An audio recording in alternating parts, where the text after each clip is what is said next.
Test, test, test. All right, you let me know.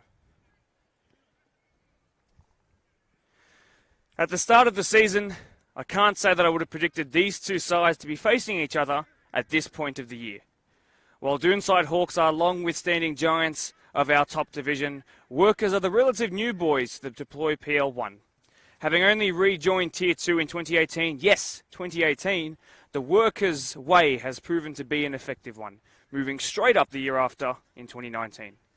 Fast forward to this year, an exceptional off-season trialling period has seen a very fresh-faced squad just one step from a grand final. Doonside themselves, like I said, three-peaters from 2015 to 17 before a mass player exodus resulted in a drop to the second division. Investing in youth and trusting in established club legends who braved the changes, they eventually finished in position to go back up to the first division but opted against it.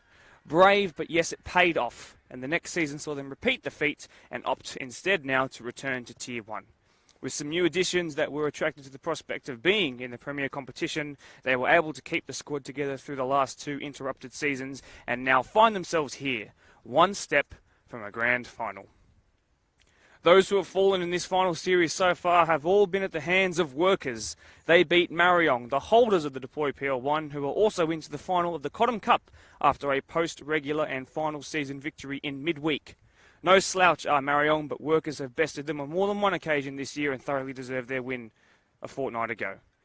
Then Workers, who did finish 5th in the regular season, that's the lowest spot that a team can qualify for the finals in, had to beat Quakers Hill Juniors, a side who smashed them 4-1 in a match of the round game if you cast your mind back just over a month prior to last week's result. It finished at 1-1 before a heroic performance in the penalty shootout by Ben Dow Keith saw them knock out the champions of 2018. Form has struck Blacktown Workers at the right time in the season. For Doonside, you could say the same, 8 wins in a row, including one against Workers. Of course, the boy they're playing against today, although Quakers had to really learn that 8 in a row means nothing in knockout football. Last week for Doonside, the team who had been into the best form in the finals slipped up against Ponds. But now Workers, the team who seem to be the ones firing fearlessly on all cylinders, following 2 huge sudden death victories, can they cause a third successive upset? This is the point of the season where there are no safety nets, there are no second chances. Lose today and we will see you again for 2023. Let's have a look at what happened in the regular season between these two. As part of their great run to the end of the regular season, Doonside went to Labourt, the home of Workers, and beat them 2-1. At the Glendinning Reserve second phase of those 2 games, in just the third game of the season, if you cast your mind all the way back, a score draw was the result at full time. Unlike their game against Mariong, who Workers beat twice, 2-1 the same scoreline in the regular season, they won't be fazed by the fact that they haven't beat Doonside yet, because they're in the exact same boat against Quakers last week, who they'd lost to 4-1 and tied at a score draw in the regular season. So, while normal season form and a look at the table suggests that Doonside should be the favourites for this one, the same could have been said about Quakers last week against Workers, and even the week before you would have backed the experience of Mariong, the holders' reminder, to pull through. Blacktown Workers have very quickly become the people's favourite and the ultimate underdog. And today they face the former top dog in Doonside Hawks for a spot in the grand final and all that comes with it. The Saturday night occasion at Blacktown Football Park. Music playing, goal songs, the brightest lights, the loudest crowds, the social media posts and perhaps even the trophy to go with it. A stab at that is what's at stake tonight.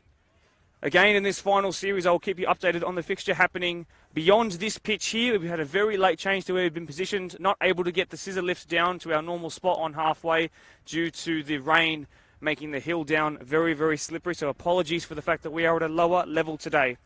But the game happening behind this field is in the Deploy PL2. First place finishers Prospect take on a wounded Quakers Hill Tigers for a spot in their own grand final. The winner of that game will face Eastern Creek next Friday night, and don't worry, I'll be calling that game from BFP2. But for now, my name is Mark DePoli and I welcome you to Hannah Reserve here in Plumpton as Doonside Hawks take on Blacktown Workers. The penultimate PL1 livestream of the year is moments away from kicking off, and have I even mentioned the weather? No, I haven't. It's been pouring all day, but my trusty weather report tells me that it's going to keep pouring for the rest of the 90 minutes and beyond. So I can promise you it's going to be slippery when wet out there as the two sides start to make their way towards the pitch. 22 starting players. Coaches ready to turn up to 3 changes on the bench. 110 minutes will be called upon. That's 2 sets of 10 minutes, not 15 like you might have first thought, should the regular 90 not separate these two teams. Golden goal is not the way of the Premier League, even though it is in our youth leagues in the BDSFA, but there of course will be penalties should those extra 20 not separate us tonight. It's time that we go through the starting 11s of both these fantastic footballing sides. For Doonside, 1 change only, and I'll get to that when we hit the midfield. Jamison Hidwood keeps his place in goal. The familiar back four of Jordan Hannon and Jack Hawkes on the wing. Jake Taylor and captain Jaden Zwerb start as the middle 2 centre defenders. Ronan Brahoni makes his way into the starting 11 for the first time in match of the rounds this year in 2022. Instead of Blake March, who drops to the bench. Kyle Dominici and Daniel Alessi, who wear 9 and 16, the 2 Italian boys, I should say, who have been 2 of the most fantastic pivots, play a little bit higher this time today with Ronan as the 6. Jordan O'Keefe through the middle will be interchangeable with Ethan Eichen in the 14 jersey. And Jay Gilliland, after his winner at Quakers 2 weeks ago, gets a starting berth tonight over Eamon Zakout. For workers who you haven't seen in about 6 weeks, Ben Dalkeith, who came into a match of the round game when they were down by 1 to Mariong about 2 months ago, has kept his spot and is opting for a place in the grand final tonight against what will he be, his brother Chris Dalkeith from Pons. The back four of Blake Graham, Ian DeCastro, Dejan Kupeshinin and Ryan Fitzgerald is slightly changed and not one that we've seen before, but most of those are familiar names, certainly. Danny McDougall is supposedly the deepest of the 3 midfielders, while Blake Ford is not a centre-back today. He wears 10 and plays as a 10, with Brad Dickinson, who's usually the destroyer, opted to start higher up the pitch.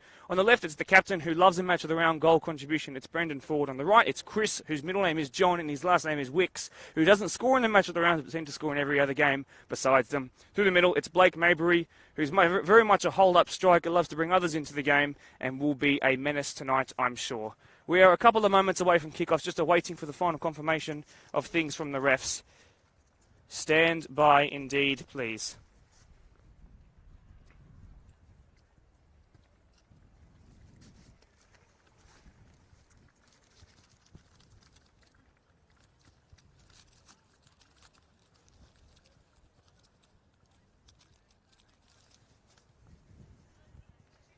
Thank you to all who have joined us. Apologies for the fact that we're not up a little bit higher as we usually would be in these match of the round games. It's just the way of the weather today.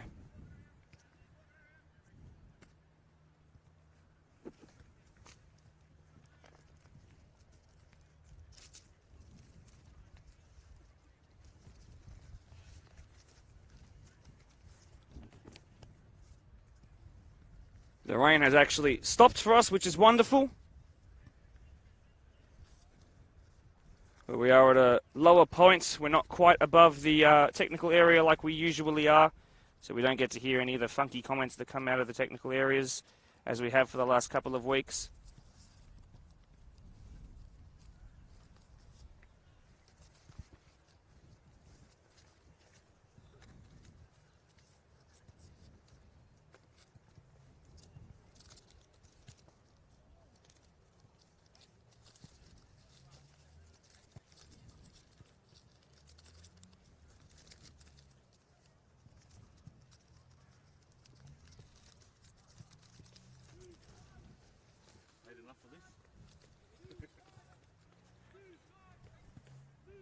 Supporters are starting to realise that we have in fact swapped the PL2 and PL1 games over. Apologies for the slight delay. And also for the little break in commentary. We're just having some issues with some match of the round notes, by the way, which are not used to getting soaked in the rain. We've been pretty lucky with the games we've had. Unfortunately, a little technical error I'm having with Doonside's starting lineup, a little sheet of A4 paper that I usually keep in a pamphlet slip. It's going to horse, I can promise you, but luckily we've covered Doonside for the last 4 weeks and we should be fine. The only change in that starting 11 that's really one that I'll have to get used to is Ronan Brahoni, who's missed a quarter of the season, has been here for most of it, that being 3/4 of it, and is finally getting a start in a live stream and in the most important one of the season so far. How good is it to finally have finals football back in the BDSFA, by the way? Apologies for the fact that I won't be able to really keep up with the live chats today, simply because there is a lack of coverage from the good old Mother Nature out here.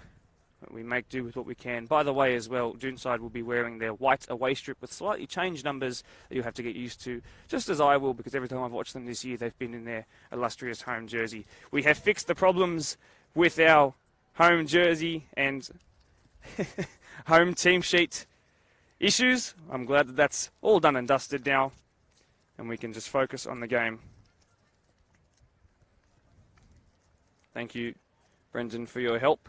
Not sure why we're going on for much more of a delay. It's likely due to the fact that we've had to change things into our trusty dribble, as you might know, which is where we run all of our fixtures through and player names and the like.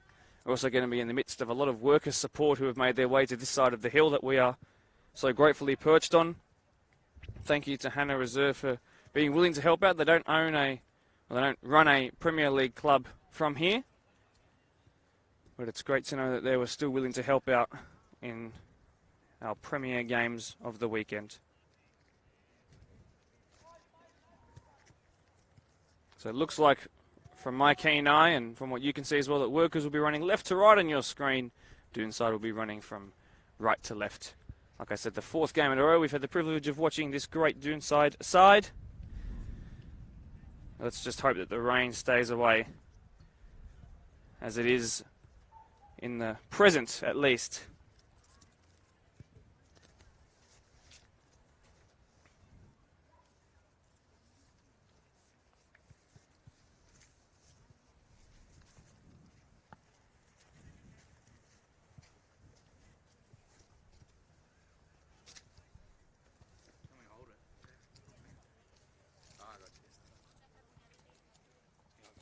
A moment here where Workers fans are just passing by. Of course, we're live from the ground today, so Workers fans, I'm sure when they score a goal, you'll be able to hear everything.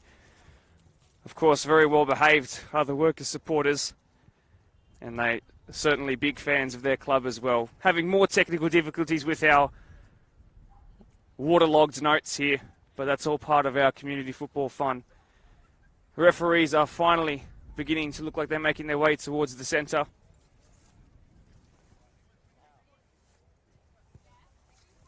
Thank you very much. Perhaps one final conversation with the coach. Delayed lineups are never anyone's favourite thing. Delayed kickoff times, very much along that same storyline. A final walkout it's going to be. The two teams are warmed up in what is a very cold day here.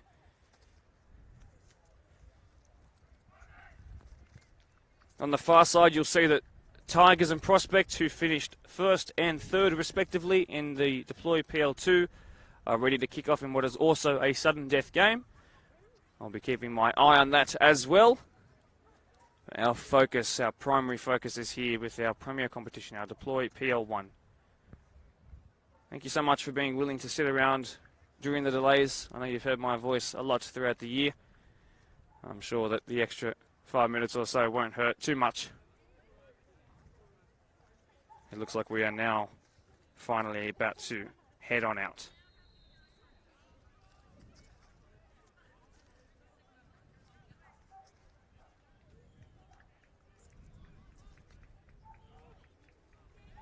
So out they come. I think we should do a little look at the lineups one more time in case you've only just joined us here at Hannah Reserve. So let's go through it, shall we? For Doonside, who were the side who finished higher in the regular season table. In goal for them is Jamison Hinwood. He's also got an assist to his name. That went to Ethan Eichen in the game against Park Lee. What is to become a back five and also a back four, depending on what part of the transition, attacking and defensively, they are in. Jordan Hannon in a 12 jersey today. Jack Hawkes on the right of their fullbacks in the 17. Through the middle, Jake Taylor and captain Jaden Zwerb form a back four partnership and back four team with an average age of just 22. Starting in 6 is one of the big changes, one of the ones you haven't seen so far this year. It's Ronan Brahoni, who wears 8. You can see him by his huge stature. He's got a beard as well as a big bald head, and he'll sit in front of the two centre-backs and be impossible to get past, I'm sure. Great to see him finally starting again, and in such an important one too. Kyle Dominici, who's probably one of the best players in the league at this point, and it's something that I think everybody can recognise considering his performances recently. Wears 9. Next to him, Daniel Alessi wears 16. Jordan O'Keefe, who wears 13 Ethan Icon, one above him in the 14, will be interchangeable as the starting 9 and 7 on the right. And who actually wears 7, playing in 11, it's Jay Gilleland. Of course, no away teams considered here because it is a neutral venue. Ben Dalkeith starts in goal. A reminder, as I said about 10 minutes ago, he's somebody who came in to make his first start, and it was in a match of the round game, by the way, at Marion when regular starting keeper Evan Moses was injured. I believe it was to the Achilles area that's ended up being the point of the injury that's still bothering him, but he was excellent in their penalty shootout win that took them to this game last week against Quakers Juniors. Blake Graham in the 4 jersey, Ian De Castro in the 3, left back and left centre back, Dejan Kupreshinen, who starts wearing the 2 as the right centre back, and Ryan Fitzgerald gets his first match of the round game where he starts as the right back. Danny McDougall wears 8 but plays as the 6, Blake Ford in 10, Brad Dickinson in 14 as the 2 attacking of the midfield 3. Brendan Ford, the captain, brother of Blake, who starts in 9 on the left. Chris John Wicks on the right, who was a Golden Boot contender, and through the middle, it's none other than Blake Mabry. His brother actually plays at a different club at Eastern Creek, if my memory serves me correctly. I could be wrong there, but was playing in it might be from Marion, forgive me. Lots of family relations in the Workers' side. Of course, their coach is also one of the Ford boys, Kevin Ford, the father of Blake and Brandon. We are away here, finally, at Hannah Reserve. A final apology for the delay we've had. Look how close to the action we are today here at ground level. A turn and go by one of the many former Rivo men and Danny McDougall, but that pass a little wayward, a little further back on Ryan Fitzgerald than he would have first hoped, but the first pass of the day is a fine one. We're also on the better of the 2 pitches here today, so lucky us for the late change. And Goldmouth a little more kind to our PL1 fixture. Apologies to the PL2 sides that have had to endure with a slightly more trained on pitch on that far side. That's Ian De Castro, who moved here from the Philippines when he was 15 years old and found a real nice home here at Workers. His brother also plays in the reserve grade side quite often and is a feature off of the bench in Workers games as well. Chris Wicks is going to find himself with the first chance to put it across in. Apologies for the person who just walked in front of the camera. Not quite sure how he didn't see the camera, but it is what it is. Danny McDougall spreads it out wide, and Doonside trying to launch their first possession of the day. It's intercepted again. Workers, who've had the brightest start, will go again.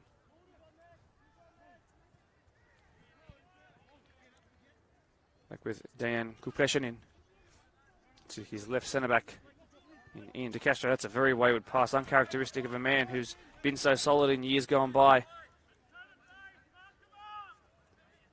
Workers were so delighted after their win last week in penalties. They were worried that they were being put off by the huge crowd that was in Quakers Juniors colours as Daniel Alessi and Ronan Brahoni, no, forgive me, it's Kyle Dominici and Ronan Brahoni who have come together, tackled each other. They're on the same team, I'll remind you.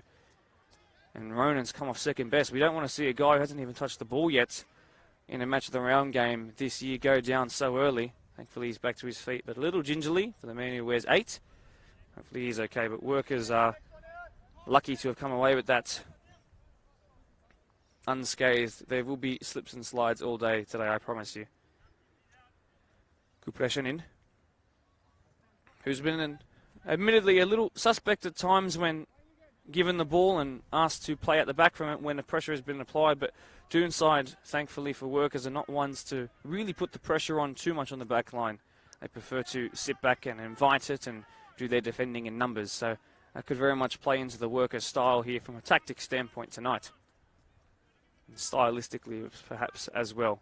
So the Workers' contingent of fans have gone to my left.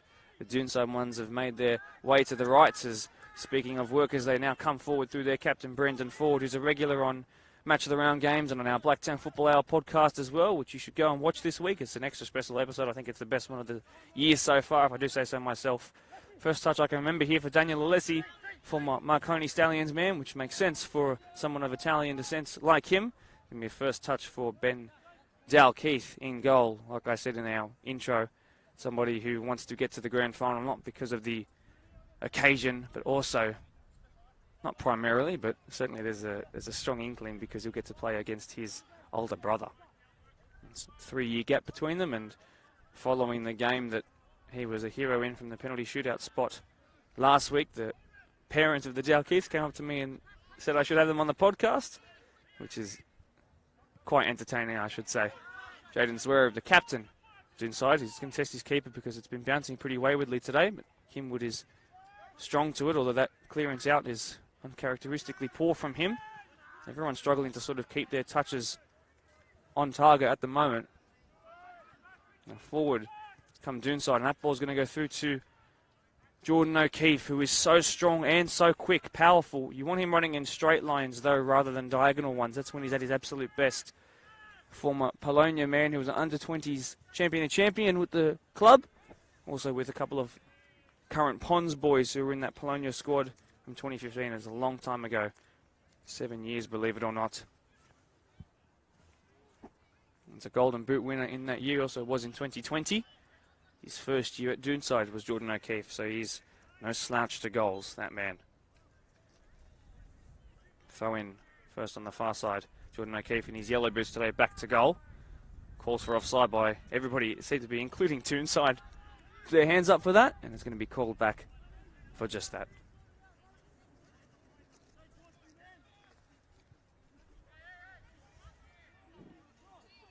Ethan Eichen is identifiable with his 14 jersey, yes, but his blue boots, bleached blonde hair, and also the black undershirt that he wears the top half of his body. Ronan Brahoni's dons the undershirt as well, as has Daniel Alessi. Forward that goes towards Ronan Brahoni, showing some good pace there to close that down and force the difficult pass, but it's really well done by young Blake Graham there too. The Doonside, the Workers, forgive me, left back. It's gone towards the right back of Workers, but Ryan Fitzgerald was in no position to keep that in. It's a wayward pass. Like I said, both teams have struggled to put their radar on when it comes to their passing the first 10 minutes or so. An awkward header out there has allowed Doonside to have a second stab at it. Jager Lilland, who's regained a starting berth here, and I'm sure he's going to do lots with it. A reminder, this is knockout football now. The last two finals games you've watched have not been. There's been a safety net applied to them, which is why Doonside are here again, despite losing last week. Offside flag will be raised. You don't know about it yet. Now you do. You can see here Antonio Perello, known more commonly as Anthony, is our centre referee. Jim Azar, one of our ARs, as is Darren Glover, who's had to run from the penalty shootout that happened on the far side field before this, straight over to here.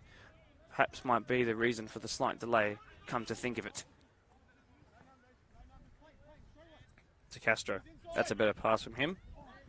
Brahoni can't quite get there, neither can Kyle Dominici. Daniel Alessi will pick up the loose ball, though. Brahoni seems to be the most advanced of the midfield three for Doonside so far. Interesting, as Ethan Eichen puts it into a dangerous area, and there was Jay Gilliland, who's no stranger to scoring goals in these final games that we've seen so far, but that one just a little too far for him to get his head on it.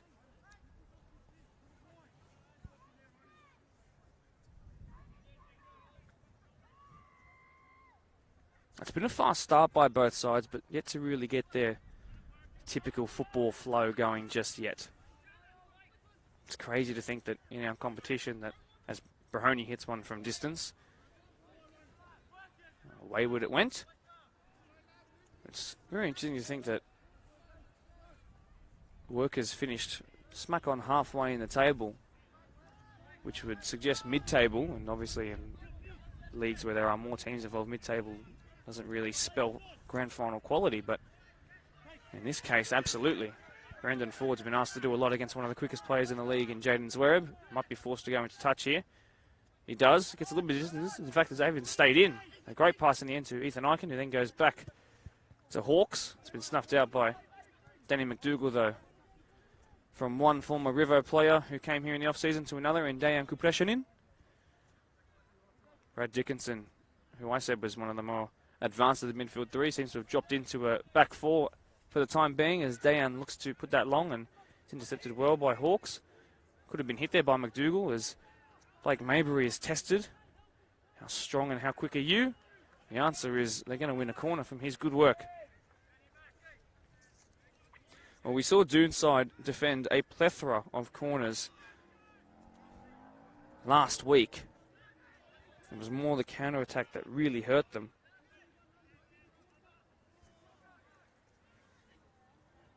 Well, let's see what happens here today. New personnel I know that they like to start their training sessions with 20 minutes of fitness and they train twice per week, but what's their set piece defending like here today?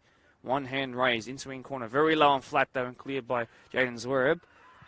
Not in the general direction that he would have wanted though. And Jordan O'Keefe is in a one-on-one here, and if he can use his pace, he's going to put himself through, but he stumbled over the ball and really slowed momentum, and that's must annoy the coach, Glenn Zwerb, of course. Chris Wicks trying to do his best with one of his best attributes, and that being pace. But he's lost out. And forward now comes Doonside. Alessi with a weaker foot couldn't get the pass correct. And they're in a bit of 6s and 7s defensively because their numbers are all over the place up the field at the moment. But that poor pass has relieved the pressure on both sides, really, and they're going to reset now.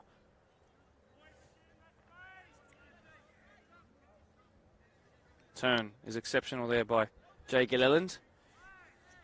Down goes Ryan Fitzgerald, I do believe, back to his feet. And the man who had to be subbed off in the very first workers' match of the round of the season because he had a head clash and was then covered in blood. Jordan O'Keefe looks up and then fakes the pass and then sends it wide. It's once again a bit momentum halting as Icon is then going to test Hawks. He's got a lot of pace, but look at the recovery run there by Blake Graham, who's done really well. And then a ricochet has helped out Hawks, who then tries to find Alessi, and Alessi tries to put on his left, and Brahoni couldn't find a match of the round goal in his first start in one for 2022. That's the closest any side has come so far. And it was because of this interplay down the right-hand side. I thought it had been slowed down by Jordan O'Keefe's misdirected pass. Instead, it was quite the opposite. It allowed them to reset and shift things around, and it worked almost to plumb. A restart here they will. At the back, there's actually 2 balls on the field right now because the young ball boy unfortunately has kicked it onto the field, not knowing that there was a second fluorescent yellow deployed Premier League ball, so hopefully that doesn't come to haunt us at some point. And Kupreshanen on the ball, receiving from Ian De Castro. Still Kupreshanen. Finds Mabry on the turn, crosses the halfway line, and Brahoni is not one you want running straight at you because he is such a daunting character and figure to look at. Slide in there, might have been a slip though, but it still resulted in a free kick. Now finally the ball has made its way off the field, that extra one that was kicked on, and we can return back to play. Ian De Castro. Blake Graham.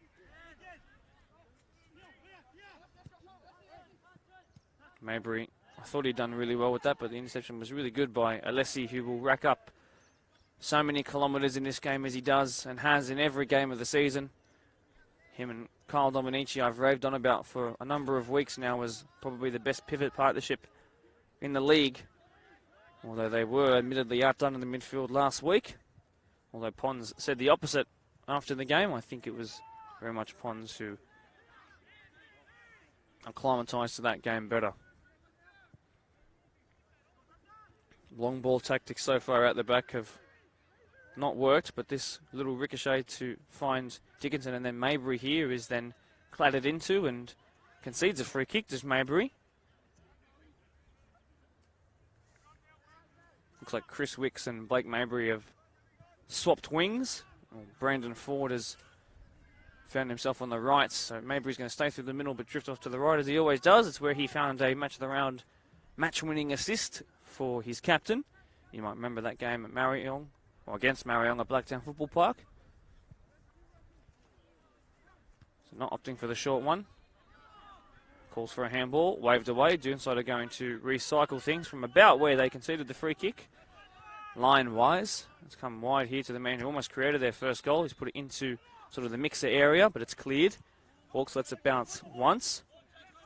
And then Zwerb, the captain, puts it forward, and Ethan Icon uses his body really well, but it's cleared away by McDougall, who tries to pass it to Perella, the referee, who's not a player on his side. Dominici, who can hit a ball like a 9, wears the 9 on his back tonight in their away jersey, but is absolutely one of the players who runs the midfield. Don't get it twisted by the jersey. It's back to Zwerb, pierces it through the middle, but bounced back straight away from that man we were just talking about, Dominici. And Icon on the turn with the outside of his right foot to find O'Keefe, who then tries to find Alessi, who's now just into the box, and Ethan Icon will smack it a goal and across the face and out for just a goal kick. And that's probably the closest they've come since their last chance. So the two significant chances of the game so far have come to those who usually don maroon, but tonight wear white. Workers, I'm sure, will want to find their first shot on goal to really alleviate that pressure that's on them. Dickinson, great turn. A man who used to play for Marion and Pons and Polonia in his time, has the very experienced 33-year-old. They call him the dad of the squad with his age and experience, and he's donned that responsibility figuratively and metaphorically this year. He's a real shin pad breaker, but one who does it very fairly too. Ryan Fitzgerald, Fitzy they call him, tries to progress it through the line of the midfield, but unsuccessfully because of that great interception there. Apologies for more people walking in front of the camera.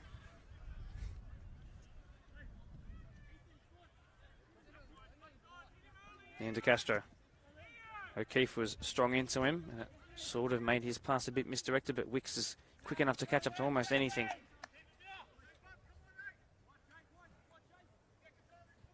So it's the first time Workers have been up this high attacking-wise in a while, and they'll want to keep it up here with perhaps a bit of a press, but Suarez clears it into Castro and met with thunderous applause and appreciation by his home fans to my left, winning that back. But Kyle Dominici is striding forward. You don't want to let him have a strike, as we've seen in so many weeks gone by now. Ethan Eichen, who created the most recent chance with his shot, now tries to turn provider. It's cleared by Ryan Fitzgerald. It's come here to Brahoni, who had that first opportunity of the game, really. Spread wide by Alessi, and then it's snuffed out after Jordan Hannon didn't get there first. He's no stranger to pushing into those sort of areas. He's naturally a 6 or an 8, but preferred at fullback in the wider positions. As a slide in here might warrant the first yellow card. It does.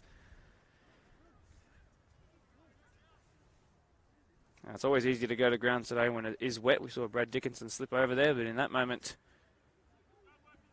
he was also the one who slipped over intentionally to take out his man. Now, on a slippery day like this, and you're Kyle Dominici, and if you've watched any of our last 3 games where Doonside have featured, you'll know that this man can hit it. And when he hits it, they stay hit, and the keepers have struggled to adjust to it.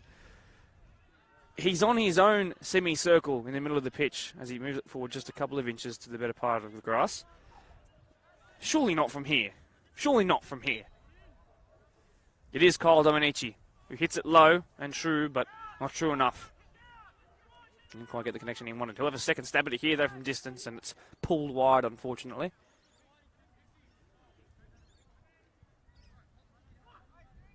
So, Wicks and Captain Brendan Ford have swapped wings once again. They're just trying to figure out which attacking characteristics and traits that they have are better suited to which fullback of Doonside. So, Brendan Ford, who has pace on him, but not like Chris Wicks in particular.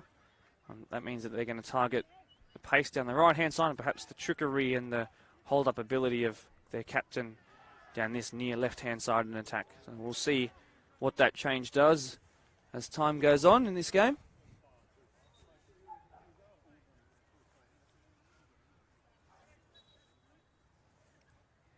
Throw-in taker Jordan Hannon asked to come back just a little bit. Alessi on the turn.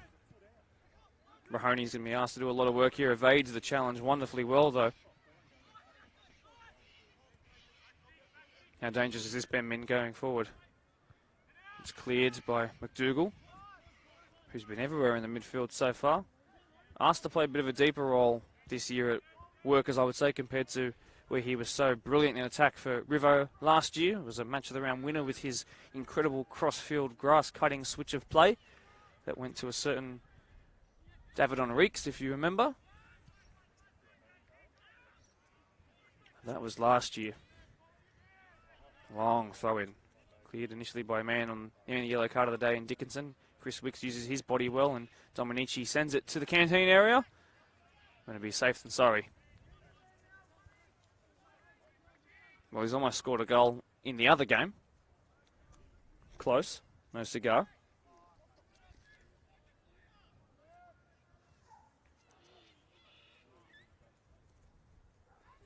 Long throw-in, Ryan Fitzgerald.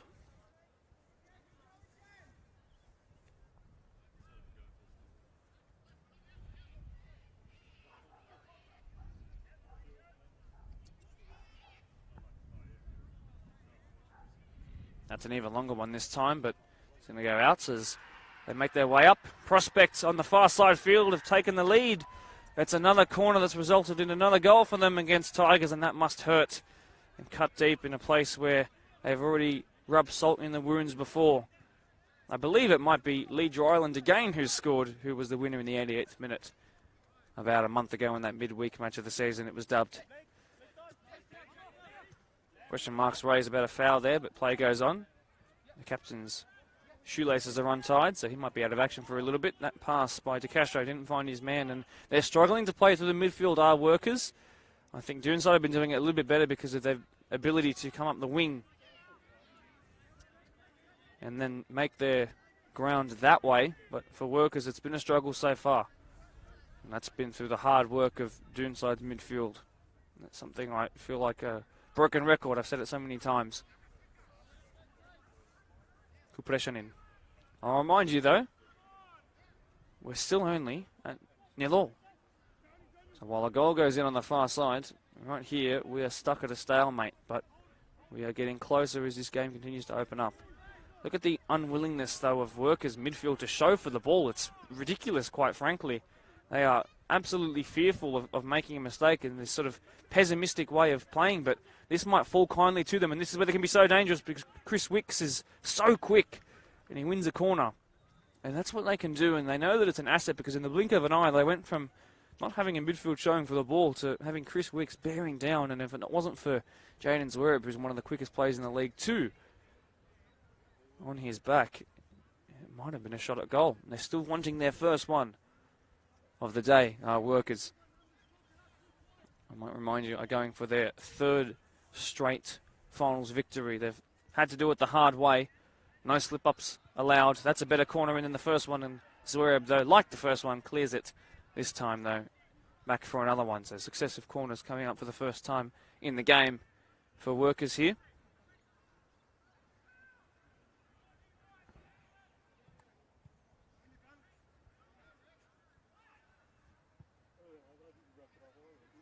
They've gone for the short one here. Maybury might strike it towards goal. It's flicked up and it's cleared by Jake Llewellyn. Good pressure in with a bicycle kick, and it's fallen and it's saved. Just a scramble in the box, but it didn't form an omelette though.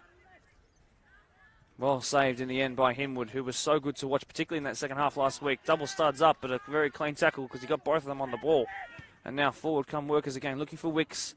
He might get there ahead of his man. He was taken out in the process though.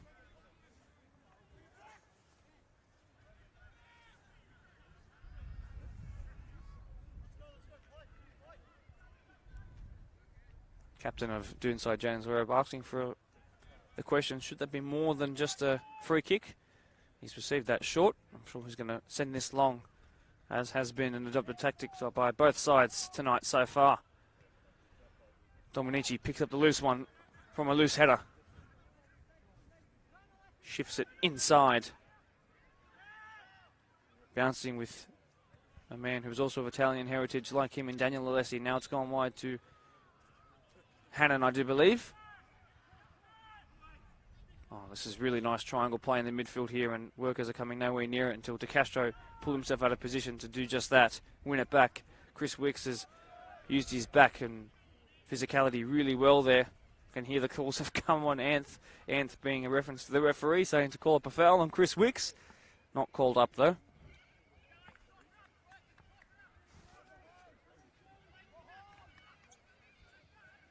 Played short. Let's see if they can try something different this time. Danny McDougall is capable of something different. Look at that for an accurate pass. A dangerous one, but an accurate one nonetheless. Good pressure in. Goes wide and receives it back. And had there been any pressure on the ball, there would have been one back there. But luckily for them, they go long and wide. It's not worked again. And Doonside will get it back. So Doonside here looking like the stronger team with the ball. They're both looking pretty solid defensively, though.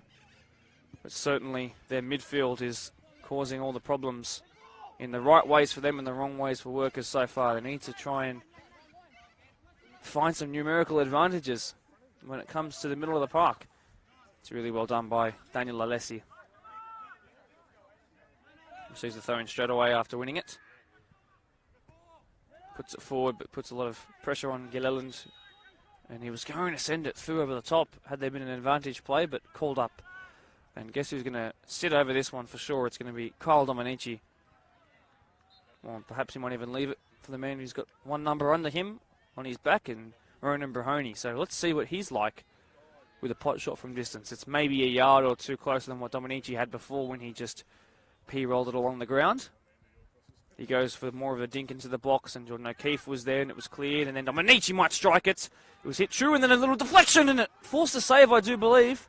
Yes, it did. So Ben Dalkeith adjusting his feet really well, considering how slippery it is in the goal mouth of all 4 goals here at Hannah Reserve, considering the rain. Really well done by a man who's made his name a real happily said one in recent weeks, having come in mid-game following an injury to regular number 1 Evan Moses. So Ben Dalkeith, really, really nice work there. But that's the 3rd time that Doonside have had a real stab at goal, and Workers still waiting for their first one of the half. Ethan Eichen, they will get a near side corner now. That's a really good looking ball, and O'Keefe was blocked, and O'Keefe finds it! Those two combine once again, and none more important here than in the Southern Death game against Workers. Jordan O'Keefe, a 2-time Golden Boot winner, a Champion of Champions winner, and perhaps on his way to putting Doonside into a grand final once again. A place they've been so longing to get back to in recent years, and they've had to work hard, and he's been one of the key figures in that time. Who else would be the one to score the goal? O'Keefe, once again, scored in the first time that I got to cover Doonside. Scores once again here, and it's no surprise, is it really? He came so close last week. He got it right on this week. Although Chris Wicks trying to change things straight away. You're at your most vulnerable when you've just taken the lead, and Chris Wicks almost proved that theory true there. They're going to stab it into the box again. Maybury chest control, and it goes into the dead zone. Well, 1-0. Not to the visitors, not to the home side at a neutral venue today, don't forget, but 1-0 in fact to Doonside, who after 8 in a row and their 1 loss last week, were looking certainly on their way to reprimanding that. They needed the second bite of the cherry, having finished second and getting that safety net in this game here, but they have thoroughly deserved it throughout the season, and it looks like with this first half performance at least, they're on their way perhaps. Still plenty of times for things to change around here. The games between these two sides have ended at 1-1 and 2-1. 1-1 of course in favour of no one, but the 2-1 in favour to Doonside, so they are used to beating them, that is in the regular season, but Workers need to find that fire, and wouldn't it be good to find one straight away? And they almost did, like I said, through Wicks. Well, here is the goal scorer. Big tackle in onto Castro, and as fair as they come too, hard but fair. Proper football, that is.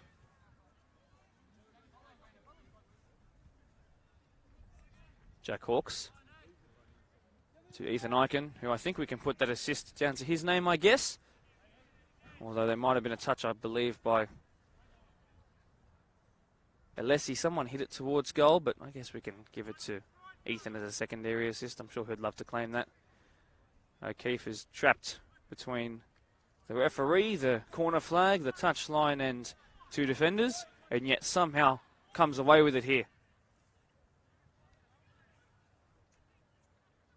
Very long throw. It's missed the first ones. Has to keep your hands down. Brahoni was closing him down into Castro. Zuereb.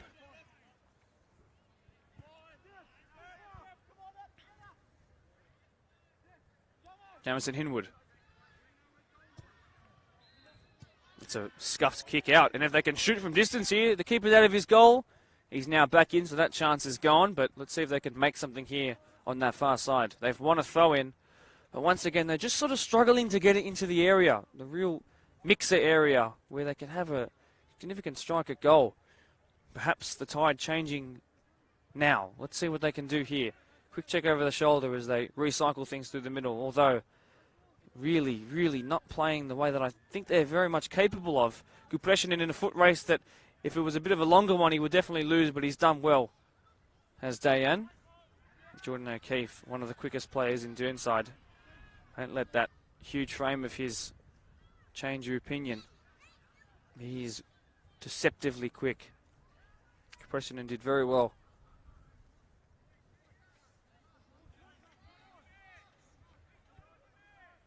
So a throw-in to come in from Jordan Hannon, the former Nepean NPL man last year. Dominici tries to feed it through, and it's the first touch of the night for the coach of Doonside, Glenn Zwerb, although of course not a player coach, and indeed in the technical area. It's now put back in following a very quick throw-in as Doonside try to keep the pressure on. It's given away, but no real pressure on Gilellen there. Look at this run up the right-hand near side. You've been watching it happen this entire first half. Being closed down by Blake Graham, although he's got past him. Good ball into the box. It's missed one, it's missed two. It's missed everyone. And Workers survive, but the chances are being made thicker and faster as the game progresses towards the first break of the day. Dominici is trying to line one up, I can see. Instead tries to feed it through the middle. Ethan Eichen is there, tries to stab it through for his friend Jake Gilellen, and they're not happy. Is the man who wears 7. He's asking for that to be a better ball, with a bit more power behind it. Vendale Keith kicks it long out of his hands, and Zwerb with a knee control there. Although it's given away, Brad Dickinson. Chris Wicks with a little barge into the back of him, but not enough to warrant a free kick. And that's put through towards O'Keefe, and he's going to find himself in a foot race once again. It's going to be a Workers' ball.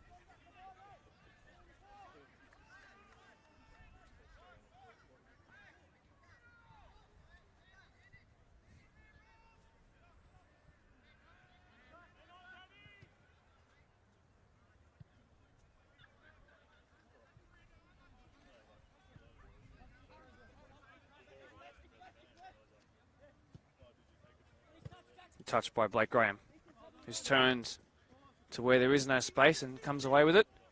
Calls for it to go towards Wixie, which it has. Chris Wicks now turns past the captain of Doonside at the slide-in challenge, down on one knee. Not a proposal, but a great tackle. Big slide-in, it's evaded everyone, thankfully. That would have been a knee splitter. This is better from Workers, much better as they try to play it through the middle. And it's cleared, though. They're not quite 100% with their passing just yet. Need to figure out their combinations quite quickly.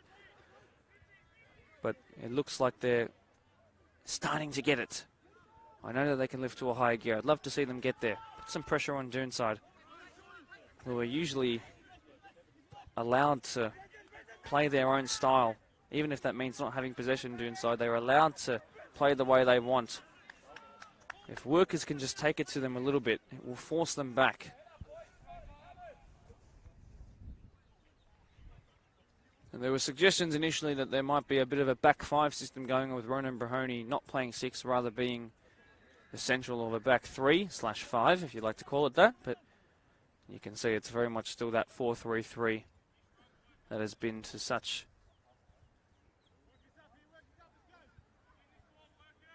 the well-doing of Doonside this year. Strong engine room in that 3. De Castro's a scuffed clearance in the rain. He's then beaten again. Blake Graham, who is quick, even for a fullback, does well in his recovery. And now Eichen tries to put into a dangerous area. He does so in really decisive work by Ben Dalkeith in goal. The 22-year-old goalkeeper who's got many years left at this top level if he wants to. 22, exceptionally young for a keeper. De Castro, who when playing at fullback, his throw-ins are such an asset to this side, but he's more central this season. Big tackle by Brahoni, hard and fair, and it's been the real talking point of their midfield so far in this first half is how good they've been in the tackle, in particularly this first half. Touch there was really nice by Blake Graham, actually. Someone who hit the crossbar in a match of the round game. A late slide in there, does not warrant a free kick though, and Doonside forced to clear. Compression and plays short this time. To Castro, now tasked with the opportunity to go forward. It's found McDougall, who can't flick it too successfully out wide, but somehow Maybury has turned. Forget that, it was successful, and still Blake Maybury, who just couldn't line up the shot, unfortunately. And look, Workers slow to transition here, and if Eichen can come away with it, they're going to be in some trouble, because it's just going to be a 3-on-4 here, but Icon's been closed down by 2. He's gotten past 1. Does he go down enough to warrant the foul? No. I saw the workers midfield put their hands up in disgust, having given the ball away after Blake Maybury's really good work. And yes, maybe after that little blood rush, having got past 2 in crazy fashion, should have given it away, yes. But they need to react not by throwing their hands in the air and by transitioning back, because Doonside on the counter, maybe not as good as Pons on the counter, but one of the best in the league, absolutely. So a reminder, it's 1-0 in both games here, so you're currently having a Doonside Pons rematch from last week next week, and also an Eastern Creek versus Prospect one next week on a Friday night. It's 1-0 to Prospect on that far side, 1-0 to Doonside here. Now forward comes good possession, and this is a good spell of possession here for Workers. This is much better, although the long ball doesn't work. Dominici sends it forward. Ronan Brahoni is going to be found to be offside. So we are inching closer and closer to the final whistle of the first half. You can see it's getting very dark around here at Hannah Reserve, but I feel like both sides have not really adapted to how they've needed to play to try and outwit their opposition. Workers very much doing the same thing as they were from minute number 1, same as Doonside. Doonside's perspective, though, it's worked a plum for them. There was actually a handball there, but not intentional, says Mr. Perella, the referee. Now they're going to recycle it.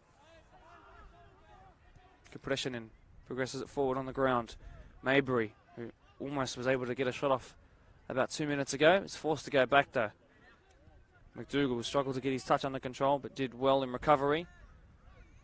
Fitzgerald gives it away. And how quick can Doonside get forward? Not quick enough.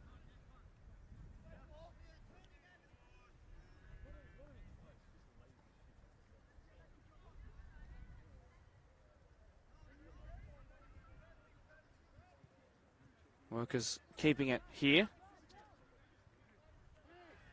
which is good signs for them. They need to really nail in some possession and some good passes to prove that they can play through this side. That's cleared comprehensively. It'll be a little while before we have a throw-in. There's certainly no chance of it happening too quickly. It's heading toward the general direction of Ryan Fitzgerald now. We're into the final couple of minutes of this first half. Haven't been too many stoppages at all. Just one to Ronan Brahoni, who was taken out by his own man, if you do remember. Feels like a long, long time ago now, doesn't it?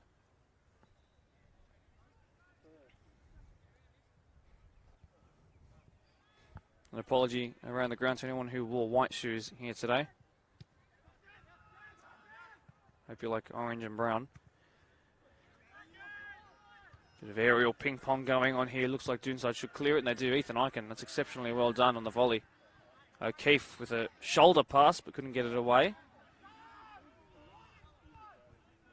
Covered well by Blake Ford, who's not someone I've said too many times. Seen more Danny McDougall in possession. He slides in here, though, makes a really good tackle, but it will be a throw-in for Doonside. And if they were able to find a second one before half-time, you'd have to feel that they'd really be firmly in the driver's seat and locked in with a couple of seatbelts too to go on and win the game. Workers need to be nice and firm here. The new boys to the comp, along with Ropes in recent years. Pushed forward. Himwood is coming for it. Wicks is there too, and Himwood is going to find that that goes into the mixer of the PL2 game on that far side. Thankfully, they're in a break of play, and we can get the ball back. Ignore that ball, though, because we're coming back in here. Workers have it up high. Can they finally fling a shot towards goal with a bit of meaning behind it? Good turn by Maybury, although he clipped across on the way in, and it's cleared. O'Keefe almost did well enough to retain possession from the clearance, although Alessi is someone who could spark a counter-attack. He's gone wide to Eichen, who then sends it forward with an inch-perfect through ball. And then Jordan O'Keefe was fortuitous in winning it back. Dogged defensive work, but Blake Graham did even better. To Castro, again, fortuitous to get it away. And Workers work with this. What a tackle that was by Ethan Eichen, who was annoyed that his good pass was probably snuffed out. There's a player that's gone down here for Doonside. It's Jordan O'Keefe, the goal scorer. This is a huge, huge red flag. The call is play on because he's off the field. He's actually rolled off the field in the process of being injured. Hopefully he's okay. Play is going to go on here, as is acceptable by the rules of the game. Doonside will want to try and slow this down as quick as possible. They do get possession back. Perhaps they'll put it into touch. They do put it into touch. Jordan O'Keefe will get the attention he deserves to get. But a huge, huge issue for Doonside.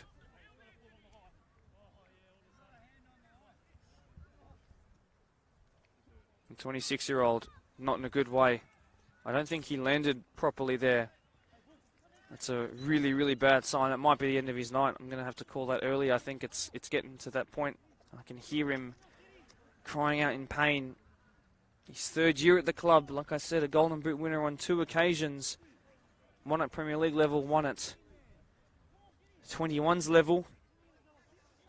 Notched up his 10th goal to go along with 8 assists this year. And that's certainly more goal contributions than he has games played. But unfortunately, it looks like this might be the end of his night. He has not even been able to make his way to his feet here. Hopefully by some miracle we can find Jordan O'Keefe back to his feet soon, but it's looking unlikely. His match of the round career, he's got 2 assists, you might remember, but the goals in particular, that very first one, a long, long time ago last year, and we didn't see him in the second one because our season was cancelled, but then as well missed the first one of the 2022 season, and having made his way back from a couple of hamstring injuries, which this isn't, by the way. This is something completely different. Got a goal against Marion to solidify second place, if you remember. And then probably should have had an assist in the goal, if not for the really, really top defensive work of Pons last week. So it'd be interesting to see if we actually just go into half-time and it's called in order to give Jordan O'Keefe some real attention, or if we'll just add this onto added time here. I could hear workers coming together in a huddle that was more frantic than that of Doonside's for sure, because I think they are of the belief as well that they're not playing at their best at the moment, and there's certainly room for improvement, which is both a bad and a good sign, because the bad thing is if they continue playing on this way and they go behind by a second one before the end of the first stanza, then they're going to be in a very, very poor start for the second half. But if they can pick themselves up and only be behind by the 1 goal against a very, very good Doonside side, well, you'd say that that's certainly a positive for them, knowing that they've stayed right in it and they haven't even been playing their best. But a big, big second half team talk to come when we do eventually get there for Kevin Ford, Michael Vieira and co.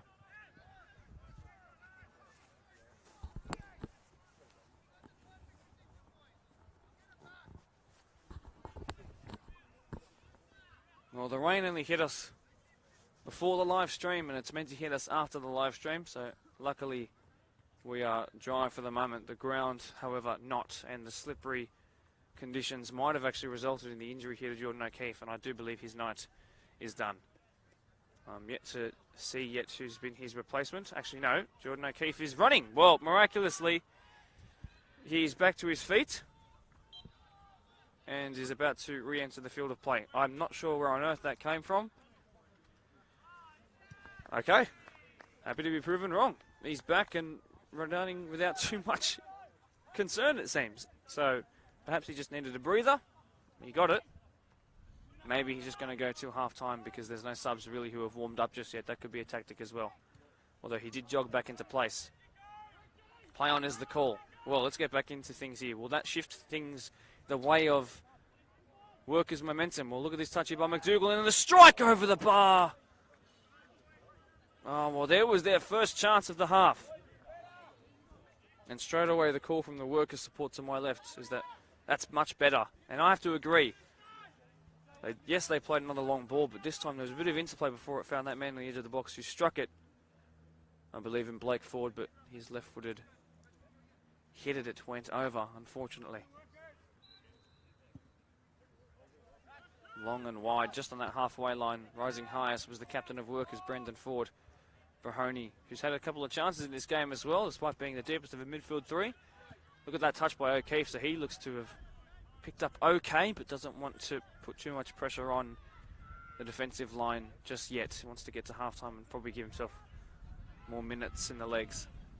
Well, that ball's actually held up and sat in. That little Ozil-like flick over the top by Kupreshanen was cheeky. It will result in a workers' throw.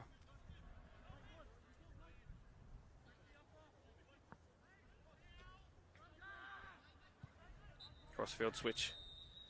So halftime is called on the far side game. That's not our whistle here. Play will go on for, I imagine, another 5 or so. Our game did start a little bit later than theirs, and there was that big injury stoppage just then.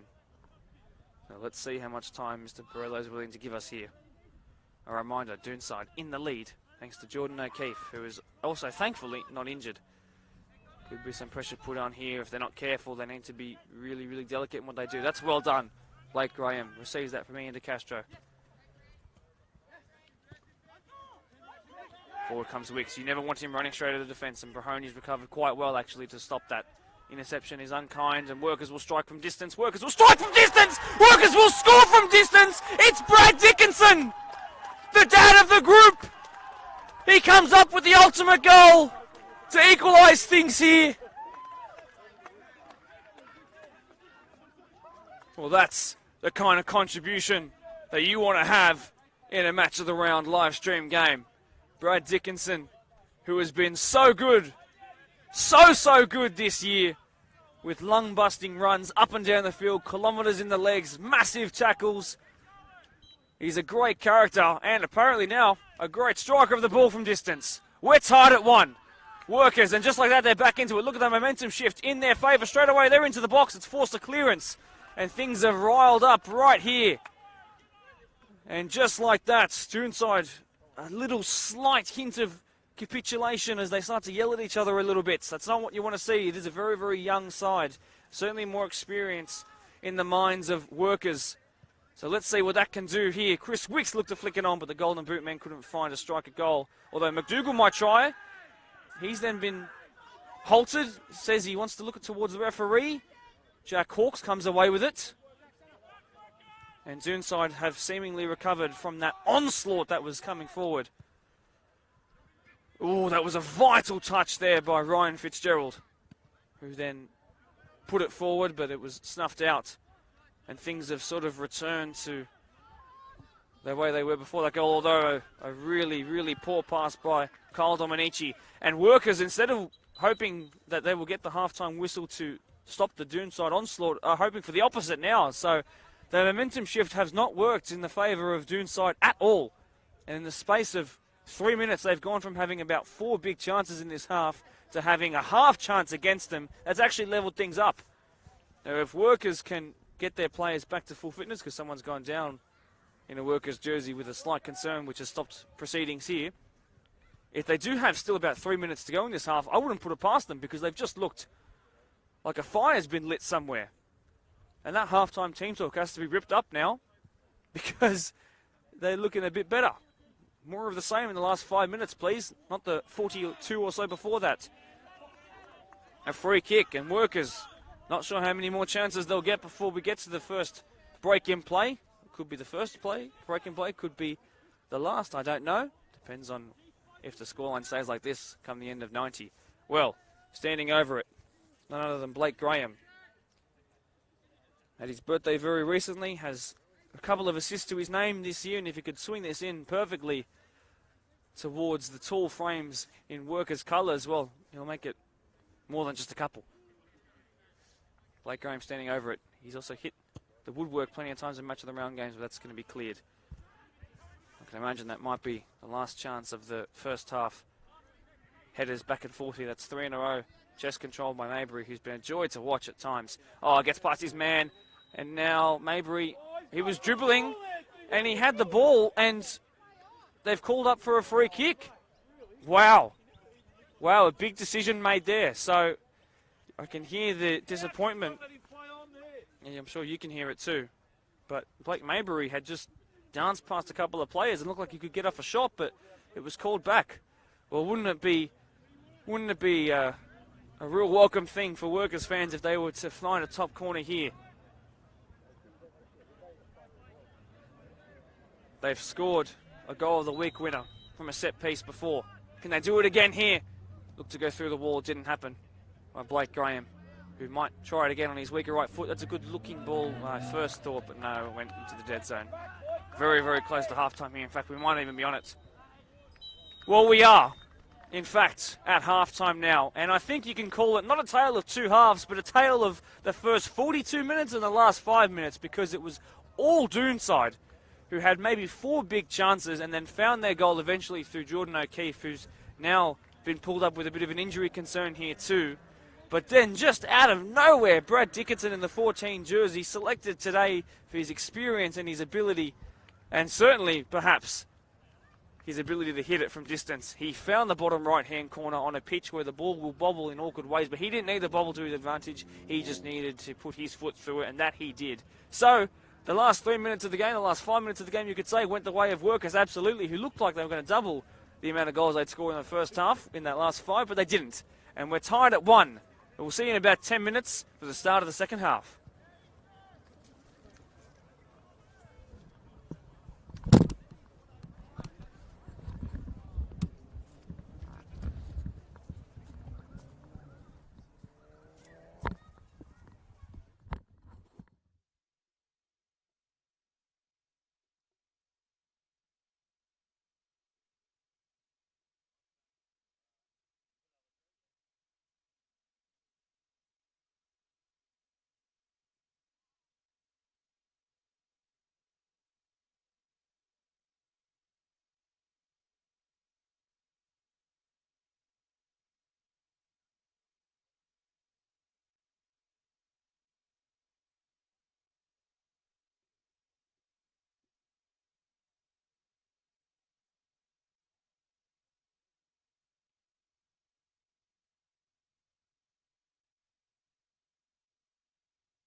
talk whenever I want.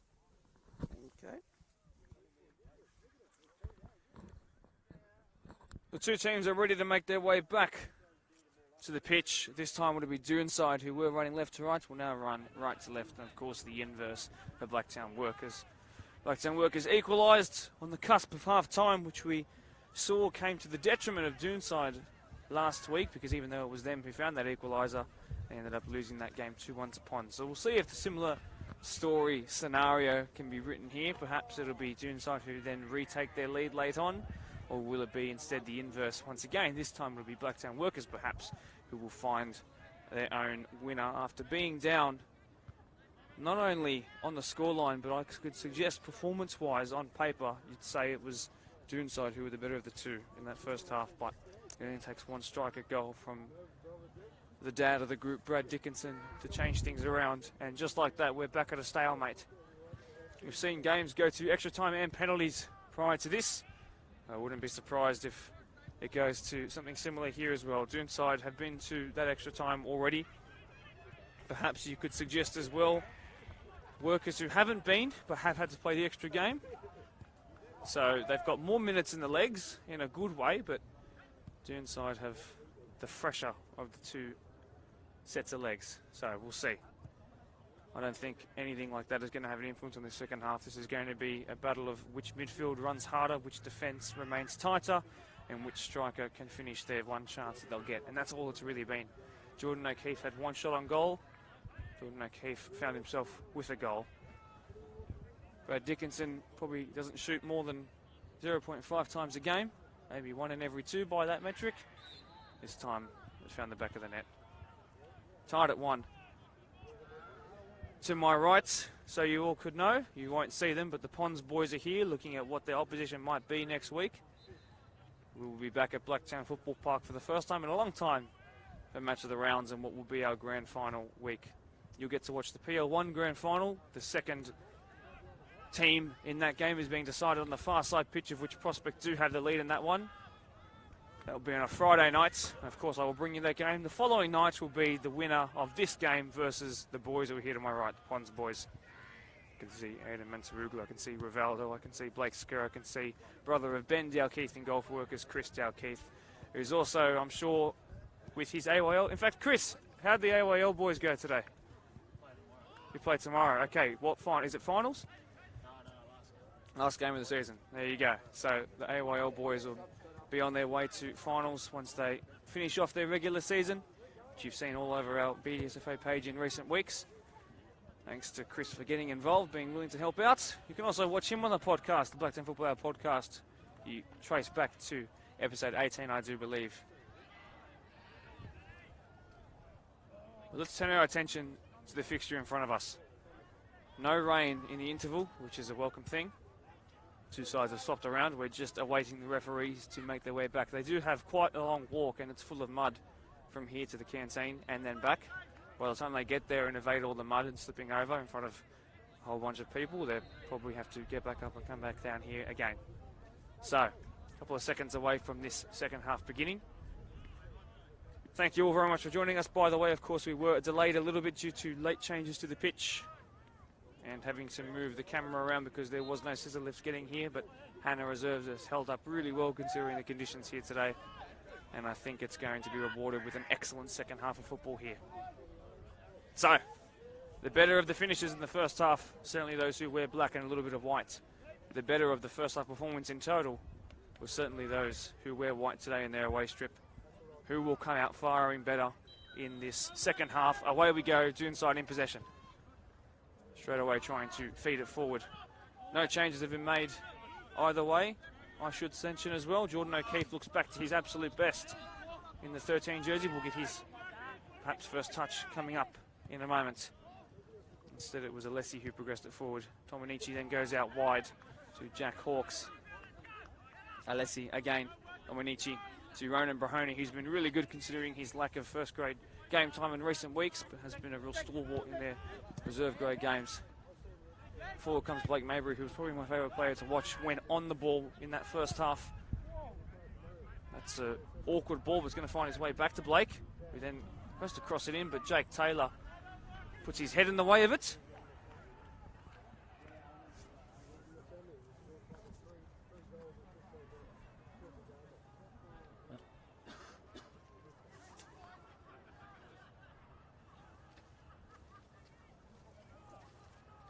So the first corner of the second half goes the way of Workers.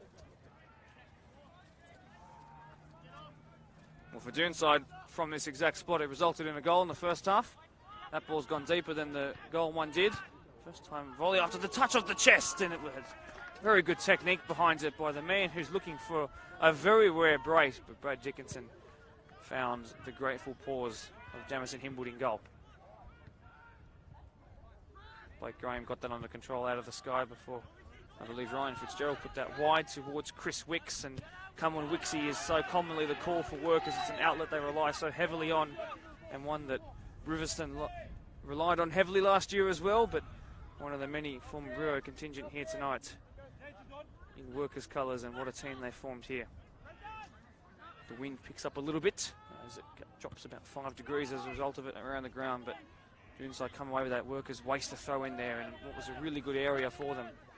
Now look at this, Kyle Dominici, who's been pipped as one of the best players in the league, had his momentum stopped. Calls for there to be a yellow card by the Doonside boys, but waved away.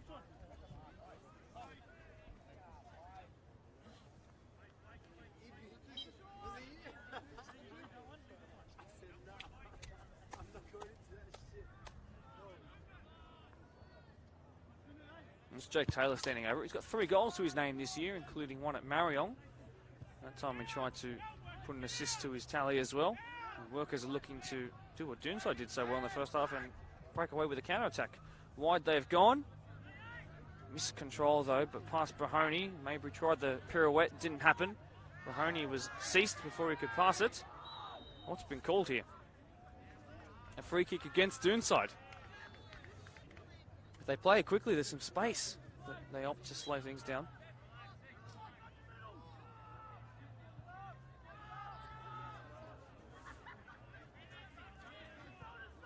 One-two with Danny McDougall. It's good possession and receives this now in the 2 jersey. Here is Ryan Fitzgerald. Ran out of space, did the captain. Slippery ball for Jordan Hannon. Ethan Eichen got his hands out of the way just in time, and Jay Gilliland, who's scored in this final series already and came close last week as well. A couple of step overs and trying to get past his man, but his man is Ryan Fitzgerald, and his man has done very, very well there. Now, this is a much better start by Workers. I know they're defending here, but I think it's looking far more even. Their team talk, I had to go over there and just confirm the final bench spot for them. And in doing so, I heard a bit of their team talk, and they looked very motivated after it. They've got an in-swinging corner to defend here. The corners have actually caused some issues here. The only issues of the day at Hannah Reserve, with some sand needed to fill some spots. In-swinger comes in again low and flat, and it's been cleared before it could really get into the dangerous area. Although they might try again. Jay Gilliland is swinging away from goal, and it's going to result in just a goal kick.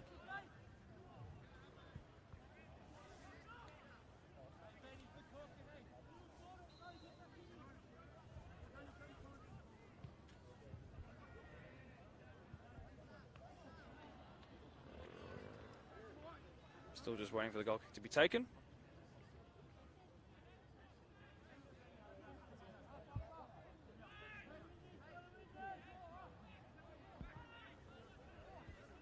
Go long is the instruction by Ben Dow-Keith, a left-footed goalkeeper.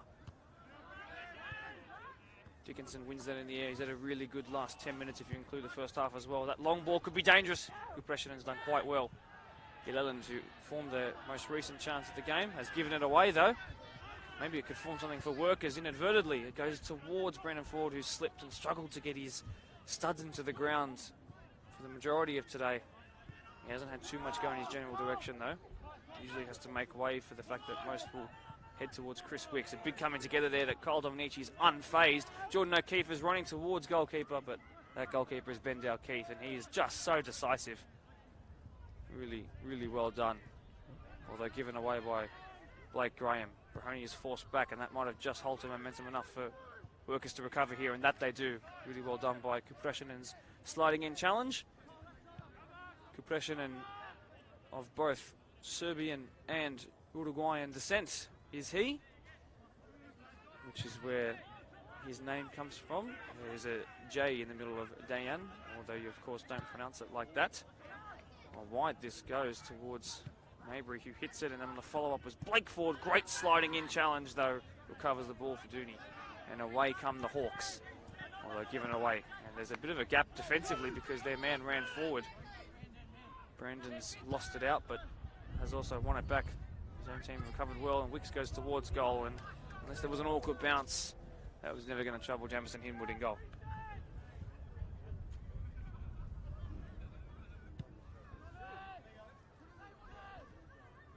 Don't let the ball bounce, especially on a wet day. De Castro did really well to jump highest, although Doonside will get it away. Jordan O'Keefe towards goal, and just wide. They cannot afford to let the ball bounce, or it will absolutely come to their undoing. We've seen it so many times this year. It's becoming a bit of a trend in modern football where players are less motivated to get the ball out of the air and into their own control off their noggin, and as a result it can lead to opportunities against them like that. We've seen it so many times, and it's a growing trend, and at professional, at community, at semi-professional level, it needs to stop. Too much stress on the poor goalkeeper. You've already got the hardest position in all of sport. Fitzgerald progresses it. Dougal misses it. Jake Taylor strives forward with it. Jordan O'Keefe, and perhaps if he was at 100% he would have moved towards that a bit quicker, but it was still a lot of pace behind it. O'Keefe out of the hands, well past the halfway line, bounced once, but not with enough sliding momentum to trouble the goalkeeper for Doonside. De Castro has done really well. Progressed up the line, and Dominici is just simply everywhere. There's a player down, the captain of Workers. Are you alright as the call from the ref? Play goes on, whistle to lips though. Oh, great flick there by Kupeshanin. We're playing on because Brendan Ford is thankfully back to his best, and Brad Dickinson's playing with all the confidence in the world. And that pass has worked out to Chris Wicks, who's going to strike it towards goal. Good interception there. Although one back, this could be a massive coming together here. And a shin pad splitter, as I like to call it. Workers will never go into a 50-50 and come out second best. And if they do, the follow-up will be just as bad.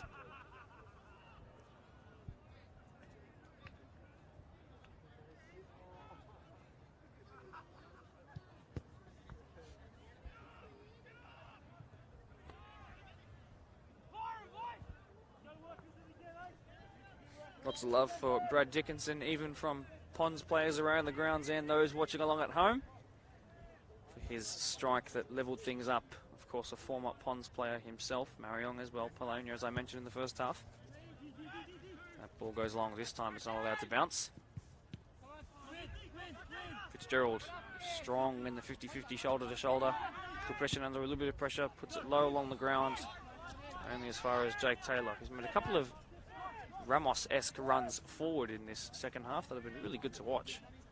Let's see if he initiates one here too. Is forced to go back.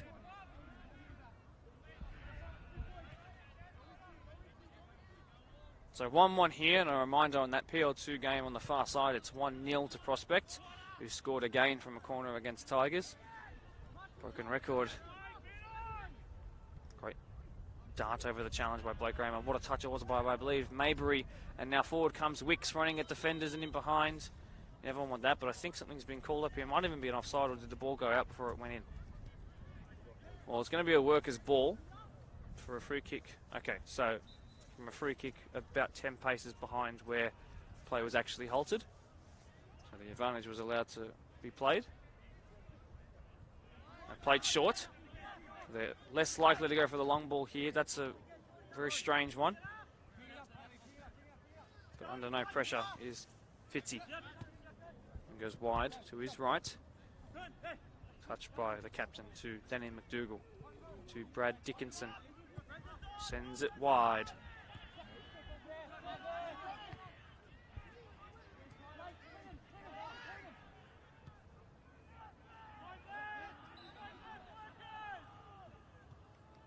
Doonside now opting for a bit of passing out the back. Not too likely to put too much pressure on the defensive line, either of the two teams when not on the ball. compression tests Fitzgerald's touch. He keeps it in and not to the detriment of his own team. That's really, really well done. I was worried if he kept that in that maybe O'Keefe would strive forward with it while he was out of play on the ground, but he did so well there, Fitzy. Great to have him back. Jal Keith, it's put onto his left-hand side. Again, no real pressure on him. O'Keefe slowly coming in. It's gone long. Wicks is there, heads it down. Good direction on it generally, but snuffed out by Jay Gilleland. Really well done there by Jordan Hannon. You could hear the shin pads coming together and from distance. An easy save. A little awkward as it was bobbling along that slightly damaged surface. That's a bomb that's gone Matt Burton-esque levels of high into the sky, and it's under control just enough for Doonside to really alleviate pressure. That ball's gone out, so throw in for Workers, and it's gone towards Chris Wicks. Jake Taylor trying to recover. Ben Zwerb now doing the job of closing him down. He's kept his hands down and blocked that with his sort of hip, I guess, and it's now pushed forward, and Gilleland is there. It could be a massive coming together here, and Dickinson's come out best as usual. It's clipped wide. Great pass there by Blake Ford. They're really forming something nice here, but the cross was snuffed out. So twice now the Doonside have blocked crosses from the right and then from the left of the Workers' attack. That's got to be a little bit demoralising to them. But Workers, I think, have had the better of the second halves here so far. They've maintained their momentum from about the 42nd minute onward with that goal, that equaliser towards Wicks. But again, cross has been blocked and clear this time. A little more convincingly, allowed to be left out for a throw, which is then taken. Right in the middle of that park, a really late slide challenge. And the ball was far gone. No yellow card there, just the one so far to the man who's got a goal to his name as well. So when you see the list of names and significant moments, the goals, you'll see Brad Dickinson with a yellow card and a goal to his name. It's been quite the day for him so far.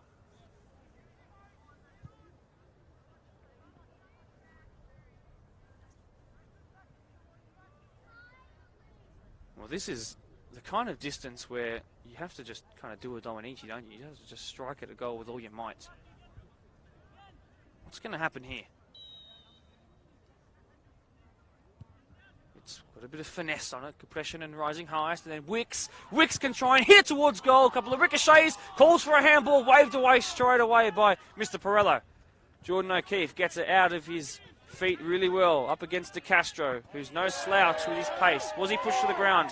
No is the call. Play goes on. Left-footed cross in. It's cleared. De Castro, who has gotten back up to his feet, is then put under pressure, and then eventually a foul is called on him for that contact there. You can hear the Workers and Doonside fans getting involved from all sides of the pitch here.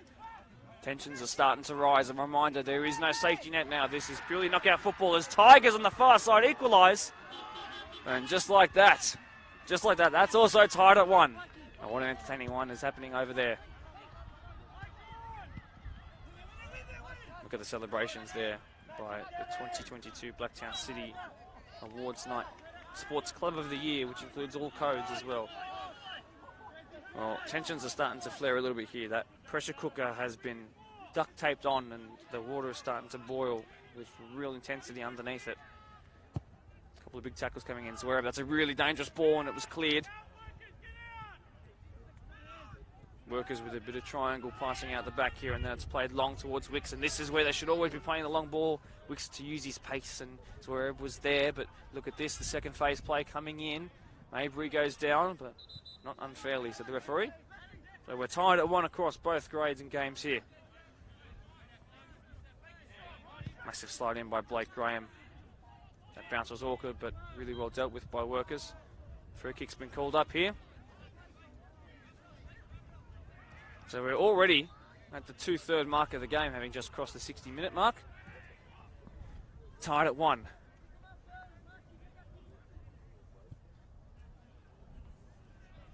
Do they play this short, or do they try and put it into the mixer? You can see Brad Dickinson with hands on heads. He's still got a lot of this game to go. Played short. They've already made 10 metres, haven't taken the free kick. Perhaps now they might opt to whip it in. The wind has just picked up real strong in the last 35 seconds or so. They're forced back through some good Doonside positioning defensively.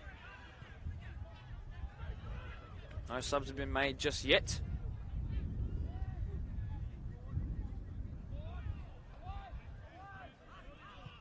forced all the way back to Ben Dalkeith, who takes a touch. Under pressure, compression and two's got to be really quick with it. He darts past one. That's cool, composed work there by Dan. And then push forward to Blake Ford, given away by the youngest of the three forwards involved in the club. Interception, really, really nice there.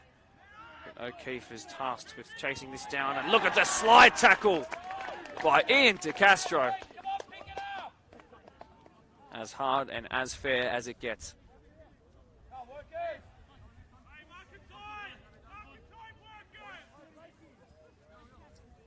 Doonside in the position where they can get one off towards goal.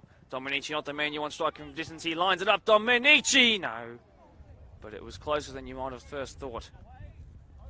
And Keith is not someone who's not able to jump up high. He's also got a very tall frame as well. So you can imagine he's hitting the top corners with his saves quite often too.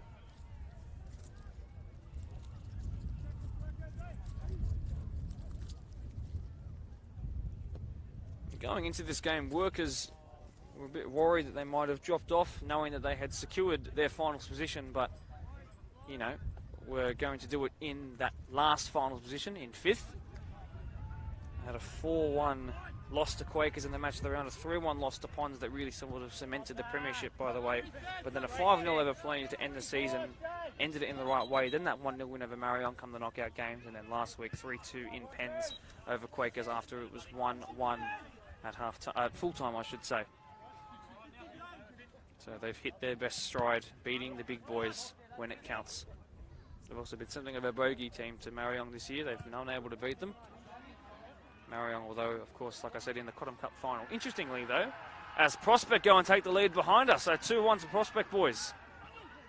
The minor premier winners and first place finishers in the club championship of PL2. And there's now, maybe Doonside will do the same. And Galil another follow-up, it was cleared. Excellent work by Ben Dalkeith. Strike towards goal. It was blocked, and then down goes Blake Graham. Doonside keeping the heat on here. It's Ethan Eichen, it's Jordan O'Keefe, it was cleared on the follow-up. Oh, when it's cleared. That strike by Blake March, who's only just come onto the pitch, by the way, wearing the 10 jersey. Frantic couple of minutes here. Don't let that bounce, Ben. Well done. Well, let's compose ourselves for a second. So Blake March has come onto the pitch for Doonside. Prospect have taken a 2-1 lead on the far side game. It's 1-1 here, but Blake March, with his first touch of the game, almost had one that put the scoreline on that side the same here. Oh my word, Brad Dickinson.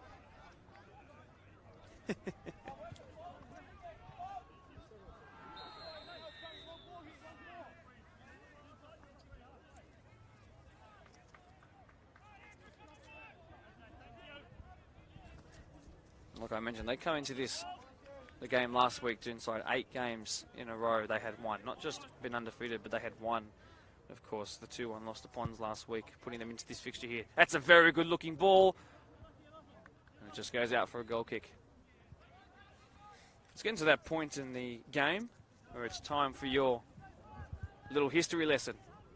If you know the one, regular viewers will know I like to talk about the history of the clubs and give a couple of references as to the pop culture around the time as to when the clubs, the year that at least they were established. So we'll get to that in the next 10 minutes or so when the game perhaps calms down because we're having too many things happening at once. Look at the pace being shown on that far side by Jack Hawkes, but the recovery is even better. Admirable work.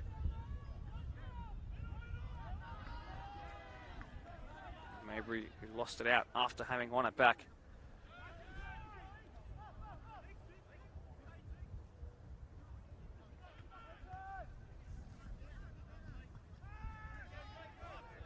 They've won it back on that far side. Poor pass, lazy by Mabry.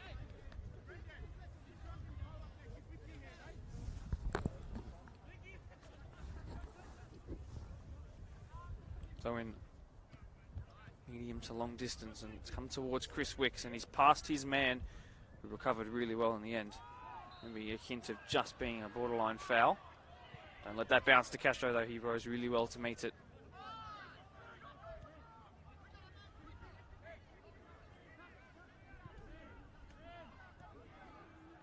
Eichen Leaves it for Blake March, who I'm sure was upset not to start today, but he's given it away there. Well done by Brandon Ford, but then one back.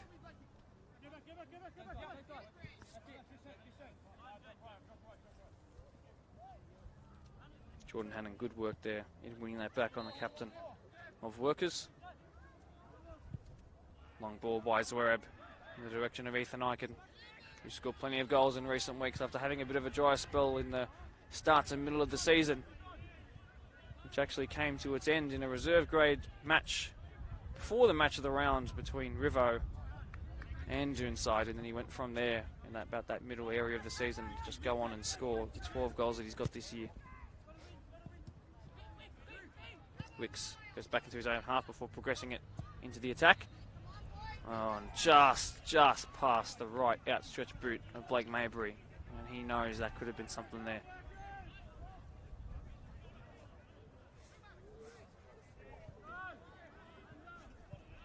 Cleared by Zwereb, but in the general direction of O'Keefe. Workers asking for a free kick for a little bit of manhandling on De Castro there, not called up for anything. It looks like Workers sort of sitting in a back three of sorts at times with Blake Graham. A lot of license to push up. Look at this by De Castro running forward, though he's bodied off of it by O'Keefe. So the defender who came forward and the attacker who came back to defend.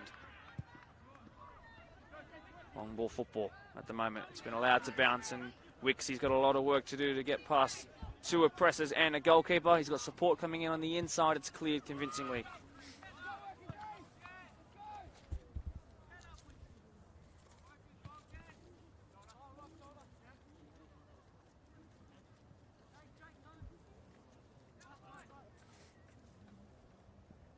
Wicks back to goal on his weaker side, and it's cleared just. Good positioning in the end.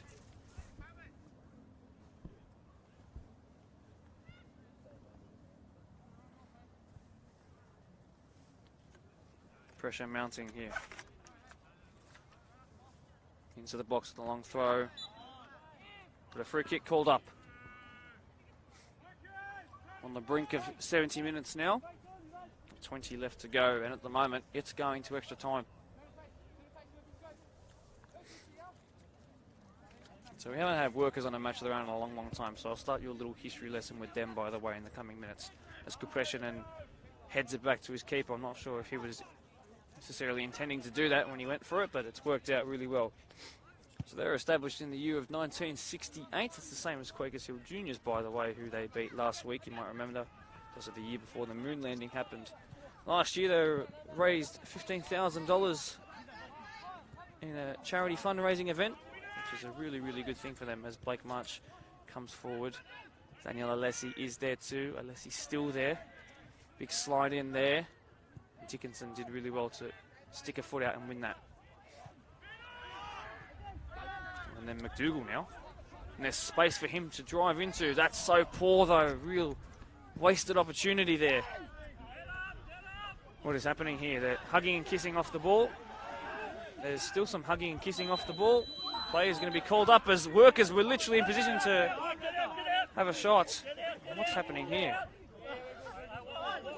A couple of hugs and kisses, pushes and shoves. I think what they want is they're sick of hearing these history lessons here on the match of the round, so they did something off the ball to stop me from talking about it. I'll take the hint. So basically it was a late slide in. I know the camera wasn't on what was happening in the moment, but it was a late slide in, and then the two held on to each other, and while play kept going, they just kept each other in a little headlock and were making eye contact and eventually raising their voices a bit louder, and then Workers came in to try and push them apart, even though nothing was really happening, and now we've got a set piece to deal with. In fact, it might even be a drop ball, because Workers were basically in the 18-yard box without Doonside's left back because he was in a little tussle up here. So no time for tea parties here as we finally resume things. I think this might be a contested 50-50 drop ball. Hopefully we get an old style drop ball where two compete for it rather than what we tend to go with these days. So it looks like Doonside are going to be asked to give it back, which is a big call. Brendan Ford. Oh, well, Tigers have equalised on the far side. So 2-2 there, so we've got both games going to extra time now. Oh, what an entertaining one that is over there too.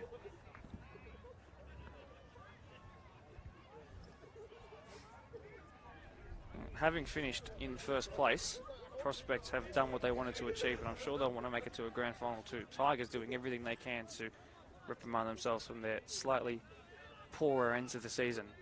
It was rough for them in the way it ended and how they finished up.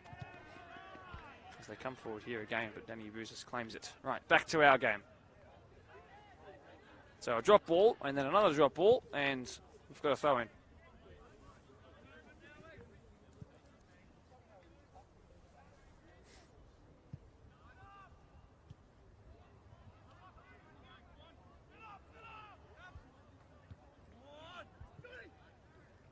Really well done Ian to Castro as he then passes the halfway line. He's running forward now to try and make an option in advanced spaces. Brendan Ford, who will feel disheartened but motivated after he was stopped from having a strike on goal.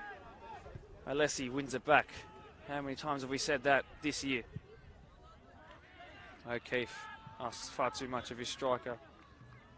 Or he's asked too much of, I should say. Ben O'Keefe makes another save. Fitzgerald up the line. Won't stay in before it's kept in though.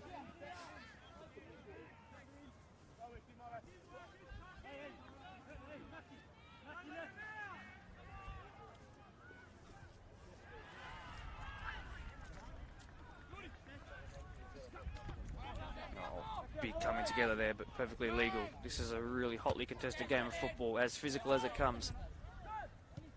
Great touch there and turn by Alessi. And then turns back the other way, evades the late leg of Dougal. Dominici leaves it for Blake March. Slide from behind by Dickinson is just about not warranting second yellow. He's got to be real careful. Dickinson in the middle. The goal scorer for Workers sends it wide. Doesn't happen though.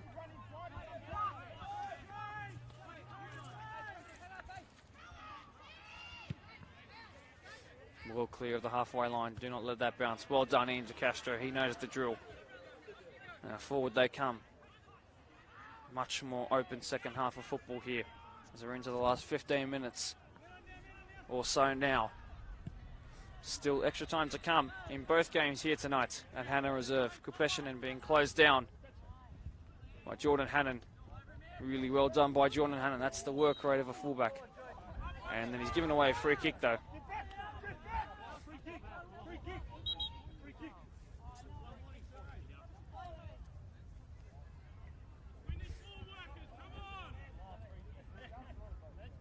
So that's certainly something that lifts a bit of pressure off the shoulders of Workers collectively there.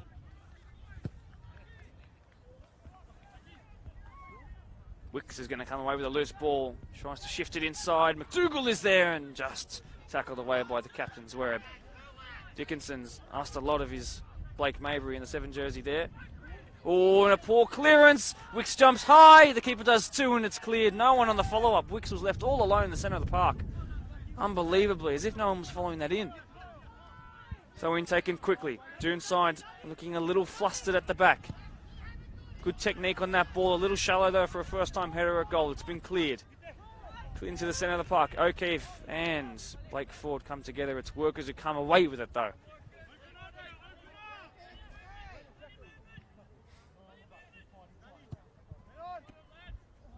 Touch there. Really delicate pass Blake March. Wicks spreads it wide as he makes a run towards the middle. It's instead gone towards McDougall at the back stick. It's cleared. A significant clearance there. Dominici. Past Dickinson, whose slide tackle missed him completely. Alessi now strives forward. Touch was too heavy, but he's won it back. Handball was the call. It's not given. Couldn't get the shot off. On the follow-up is Gilleland, who will win. A free kick, not Gilleland, whose striker goal was stopped easily by Dale Keith, but the free kick's been called up, and this probably the best chance from a set piece that we've had since Blake Graham had a left-footed one from this side, but on the right-hand side of the semicircle of the D in the first half. real significant one here. Workers need to sharpen up this wall quick smart, because they know exactly how dangerous a certain man who wears 9 is from a situation like this. Whether it's a strike that stings the palms or it's a bit of finesse towards the top corner, Dominici so often finds it. In saying that though, Blake March, who wears 10 and is standing over it, is a goal of the week winner this year in 2022.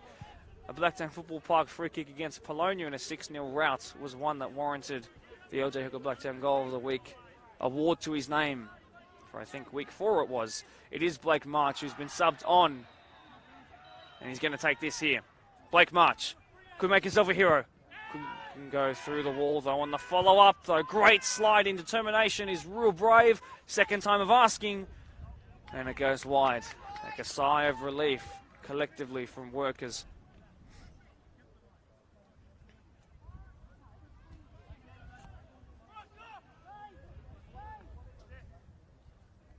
So Keith has another goal kick to take, and probably one where he's feeling the most happy following that scuffed free kick that's been given away, and that's caused a bit of a reaction verbally from Ryan Fitzgerald, who's not happy with his keeper's clearance there. Good question.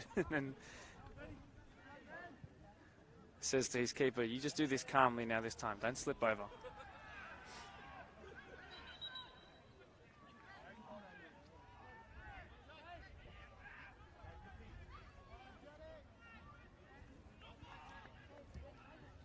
.12 to go in regular time. No injury concerns, really. Although I do think I can see a couple of subs being prepared. So Jay Gillelan's actually come off. It looks like Eamon Zakout, who got the assist for Ethan Eichen against Pons last week, if you do remember, has come on. He's wearing the 11 jersey. His pace and the depth on his through ball is something that they could really use against tiring legs here. Chris Wicks darts inside and gets past one, tries to flick it towards his captain, who's given it back to him off the chest, and the follow-up strike came across the face. No one at the back stick. Zakout has got fresh legs to chase this down, his first contribution of the game, although he's given it away, and that'll be one that really annoys his coach, and the slide-in is required.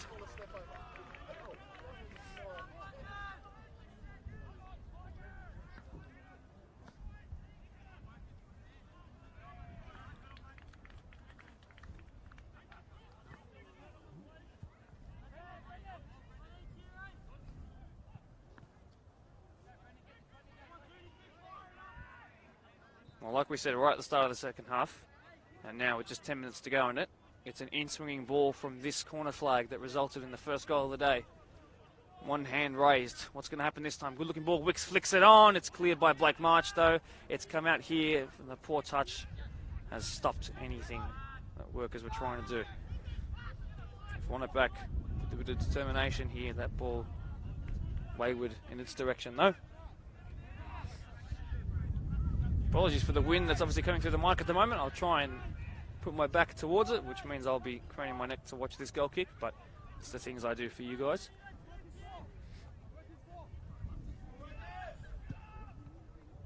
Right on the halfway line. Blake Ford wins it back. That man, Blake Ford, has played at centre back, he's played at full back, he's played at 6, 8 and 10 this year. On the wing too. A real utility man, but not just a jack of all trades. He is certainly a master of set pieces. He's got great pace and a good pass on him too. Well done by Jake Taylor. Ethan Eichen collects the loose ball, looking to stab it through for his striking partner. And Keith has it nice and easy. Played short to Ian DeCastro. Touched by Blake Ford to Brad Dickinson.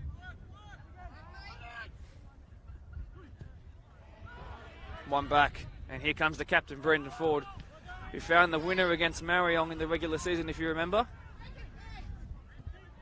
It's going back to Ryan Fitzgerald, who's only found Brad Dickinson rather than completing that crossfield switch of play. Alessi is there. DeCastro closes him down instantly. He's a bit out of position though now, is Ian DeCastro, and if they pulse it forward, they might find some space in behind. Eamon Zakout, tucked in jersey and fresh legs. Progressed forward, by the left fullback of Doonside to find Dominici, who's in a nosebleed section for a normal centre midfielder, although he isn't that. And Alessi gets past one, should have gone down there perhaps. He's still got possession, Ethan Eichen, and he blasts it over the bar. But were there calls for a penalty there? Ethan Eichen stayed down after his shot went over, which is something all strikers do when they miss one. I don't forgive them though. But there was certainly, from my point of view, enough contact that Alessi could have gone down.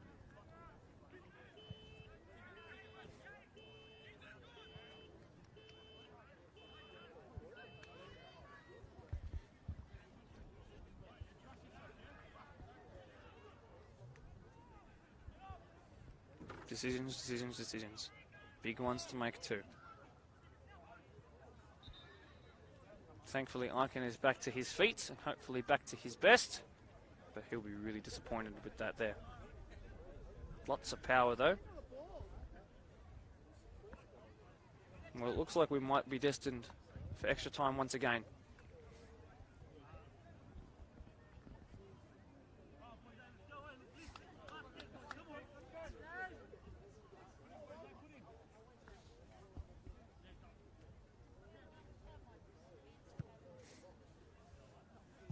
All the way back for a goal kick.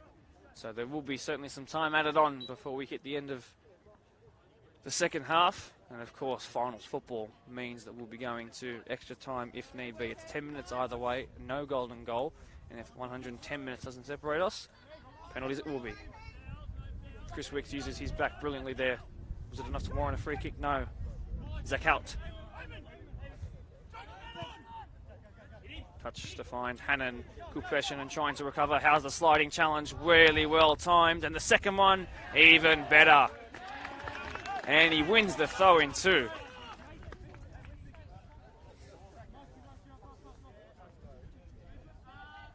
There's a lot of pressure on this throw-in here. He might have to send it up the line towards us.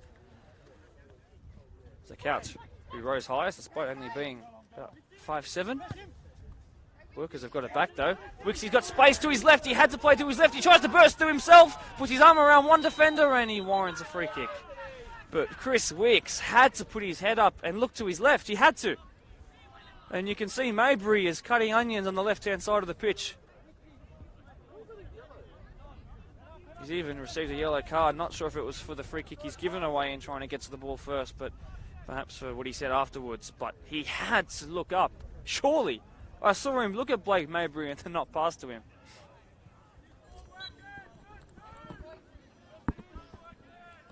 Well, once again, decisions. Not just for the referee to make, but for a striker bearing down on goal. Great touch there by Maybury. He's trying to make amends. He then tries to feed the man who should have fed him a minute ago. Compression and rises highest. Jordan O'Keefe tries to turn provider this time, and Ben Dalkeith is strong. Man on the back of Danny McDougall who turns away from danger. How's the touch here by the captain of Workers? He's given it away. It's not been his best night just yet, unfortunately. And Ryan Fitzgerald certainly could have given away a free kick there, but he just let go of his man in time to not warrant one. But certainly experienced defending there.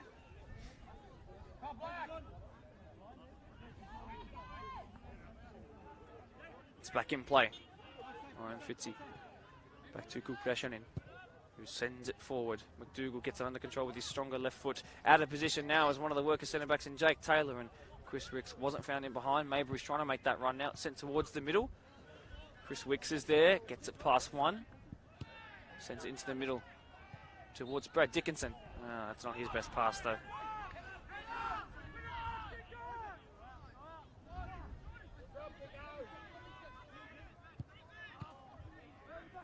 Given away, silly by Doonside, who are struggling to play at their top gear now. And it's Blake Maybury who strikes over the bar.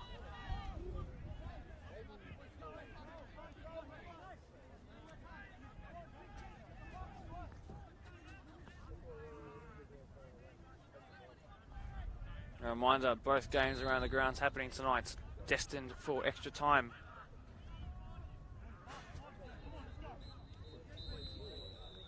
In fact, to the point where it's actually full time towards extra time on that far side. We still have about 4 or so to go here.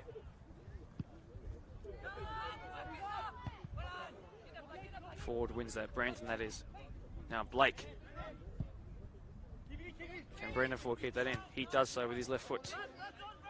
Owen Fitzgerald. Danny McDougall into Castro. Had to be really careful. Just came away with it. It's a count in the back of Fitzgerald. Does really well to find Dickinson.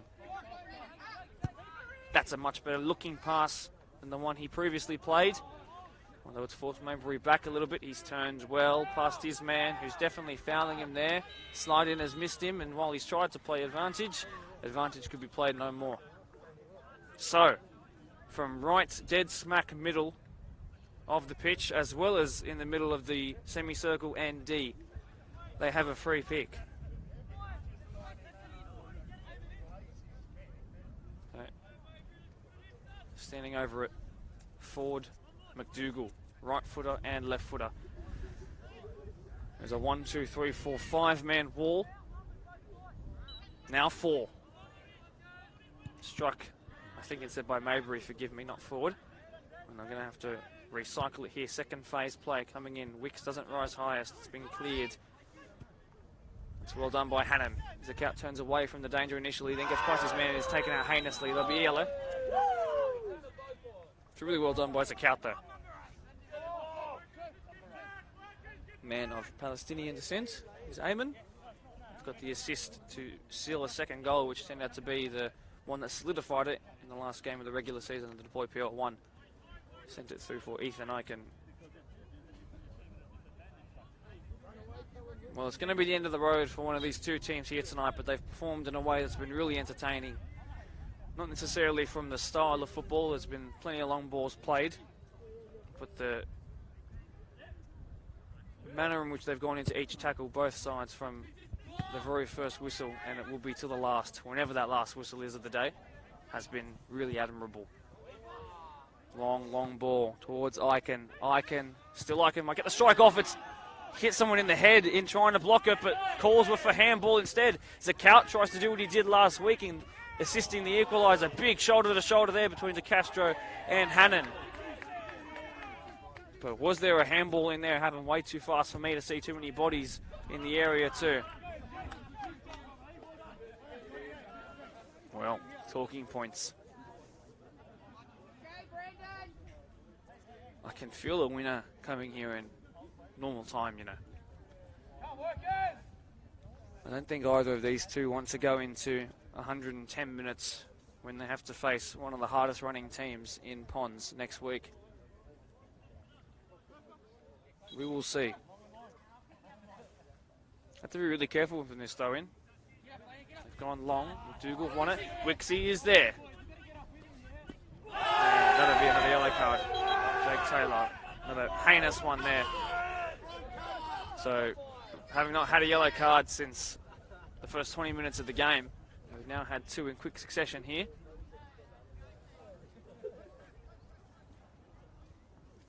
$89 minutes, 40 seconds on the clock.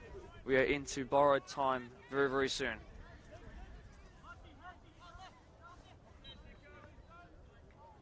Can things change here? It would be met with thunderous applause, I can promise you. An easy save in the end, though, for Jamison Hinwood. Out of his hands he goes. He's got an assist to his name this year. It was to Ethan Eichen, but now it's heading towards Eamon Zakout. He's got the fresher of the 2 sets of legs between him and the fullback, but it was going out anyway. So it's gotten them into a really good position to put some pressure on in the final couple of minutes of this game. Let's see what they do. One back, Blake March.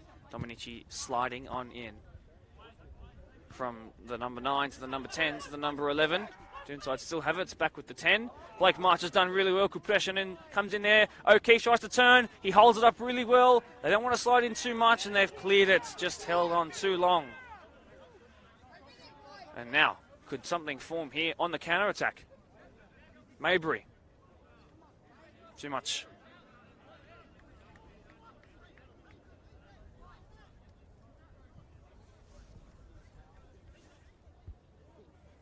Blake March, who's excellent dribbling there. He came on just after half-time in place of Ronan Brahoni. And that was almost an assist he got to his name. What a ball for Ethan Eichen. There's 3-on-3 in the box. Eichen has to be quick with it. Could there be a game winner here? It's cleared away at the front post. Both sets of players from these two teams have struggled to beat the near post on many occasions, set piece and live ball situations too. Another example of that there. And it was oh so important for workers to clear it, and they did.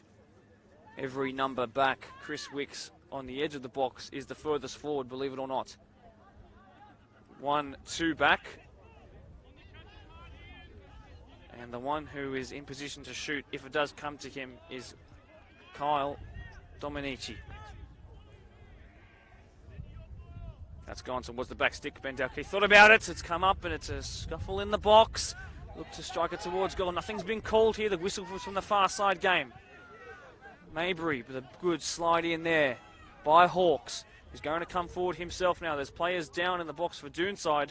A little awkward here. Don't let that bounce. It's bounced and it's been claimed. And Ethan Eichen, who was certainly offside there, interfered with play. And a little bit of push and shove.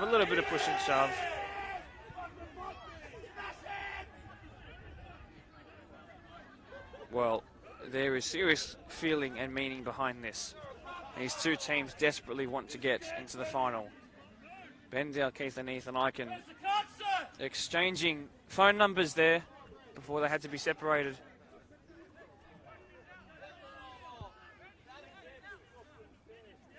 A reminder, if you're watching along, by the way, the LJ Hooker Blacktown goal of the finals will be announced once you send them all in to the email goal@bdsfa.com. You can send in goal of the week and goal of the finals entrance there. You can also vote for the goal of the regular season by heading to our Facebook page in time. So, a yellow card's been given to Ben Dalkeith, by the way. And I believe we've also called full time. So, forget the goal of the week sending ins, or actually, no, don't forget them. We've actually gone to full time and now we'll be going to extra time. So, 10 minutes each way, no golden goal. Penalties after 110 if need be. No, not 120. Yes, 110. Well, on a day where Mother Nature threw everything at us, it looks like for 110 minutes and beyond we're going to be okay and avoiding anything. However, the grass has started to dry out now, considering the wind on it. And we're going to be in for a very, very desperate 20 minutes here. I'll just remind one more time, no golden goal, 10 minutes either way, an instant switch around, and penalties if need be. What an interesting second half that was. No goals, but certainly entertaining. On the far side game, Tigers and Prospect, who tied 2-2 after 90 regular minutes, are also into extra time. They're approximately 10 or so ahead of us. So we could see a penalty shootout happening at the same time as one here, perhaps.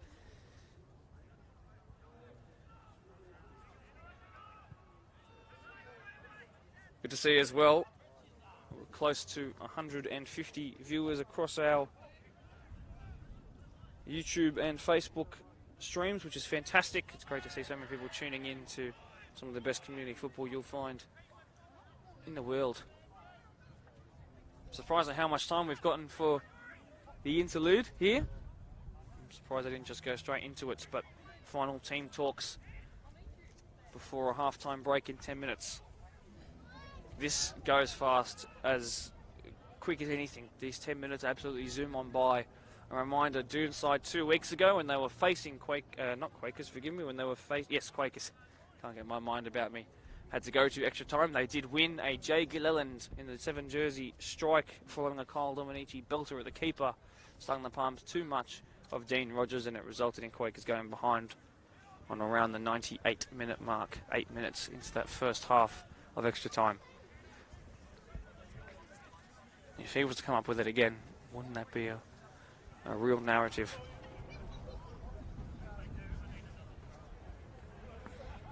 As the game's gone on, to my right, the Ponds boys have increased in numbers. They've got almost the entire starting 11 here now. You'll see them back in action next week when they face the winner of this fixture here. That'll be on Saturday night as we head in towards the evening. The day before that, though, you can watch the PL2 game between Eastern Creek, and whoever wins on the far side field that night. A great way to end your working Friday week. But let's see who will be those who face Ponds in the PL1 and Eastern Creek in the PL2. Also on that day, for live commentator games, you'll get the reserve grade of our PL1. You'll also get the reserve grade of PL2 on the Friday before. So you have 2 games there. And on that Saturday, you also have the 21s game, which will be a bunch of new faces that you probably wouldn't have seen throughout the season, but for teams that have been in and around the Premier League space for a long, long time. A very long break, considering that it's going to extra time here.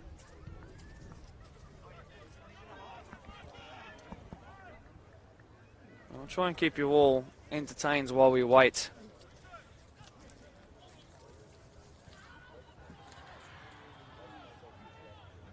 A reminder as well that Workers' home ground, there's a real big kerfuffle happening on the far side. I'm just trying to keep an eye on that too.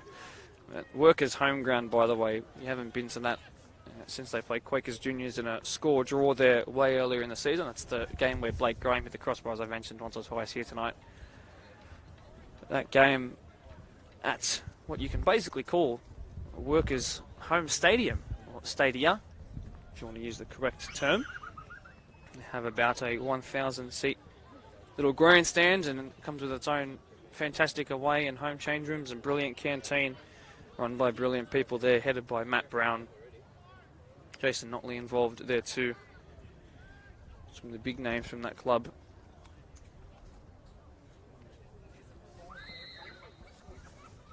And we might finally be heading towards this first 10 minutes of extra time. I am genuinely surprised at how long the wait has been.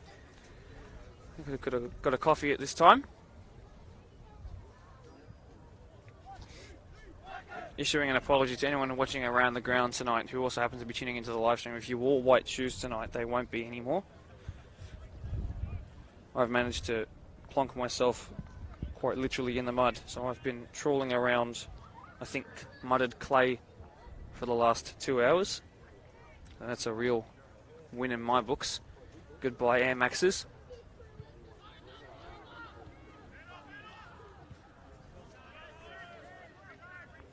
So if you cast your mind all the way back to that first half, by the way, a corner that was swung in by Ethan Icke and a bit of a scuffle in the box, and then Jordan O'Keefe, who is a really, really good goal scorer, scored a really, really good goal. Striking instincts, striker's instincts were turned on absolutely to the max, and he found the back of the net to give Doonside the lead. And then it took all the way to the end of the first half, which seems like an age ago now, though, for Brad Dickinson to find some space, lift his head, and then find the bottom right-hand corner. Workers are now re-warming themselves back up with a couple of shuffles and sprints.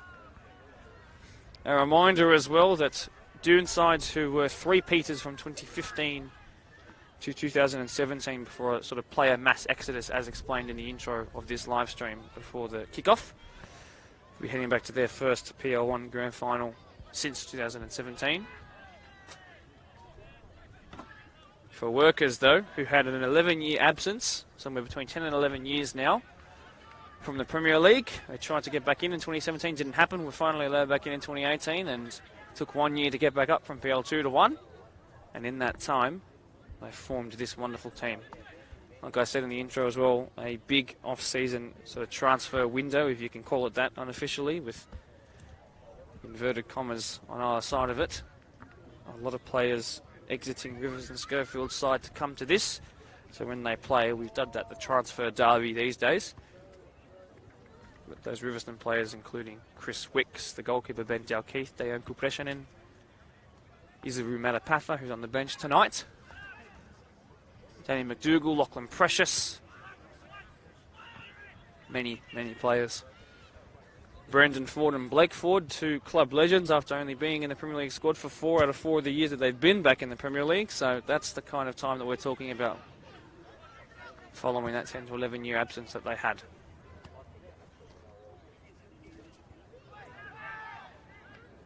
So it looks like we've had the full half-time break between full-time and extra time, which is the way of the law.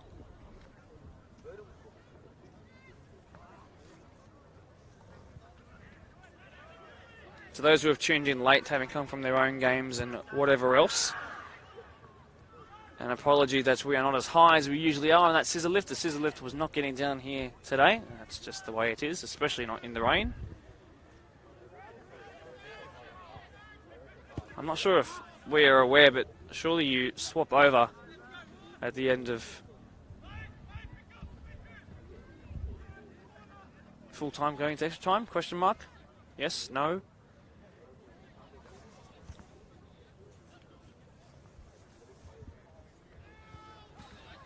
One thing I would like to point out about Hannah Reserve, the lighting here has been fantastic. I'm sure my cameraman is very appreciative. Yes, we finally remembered that we swap at the end of each break in football.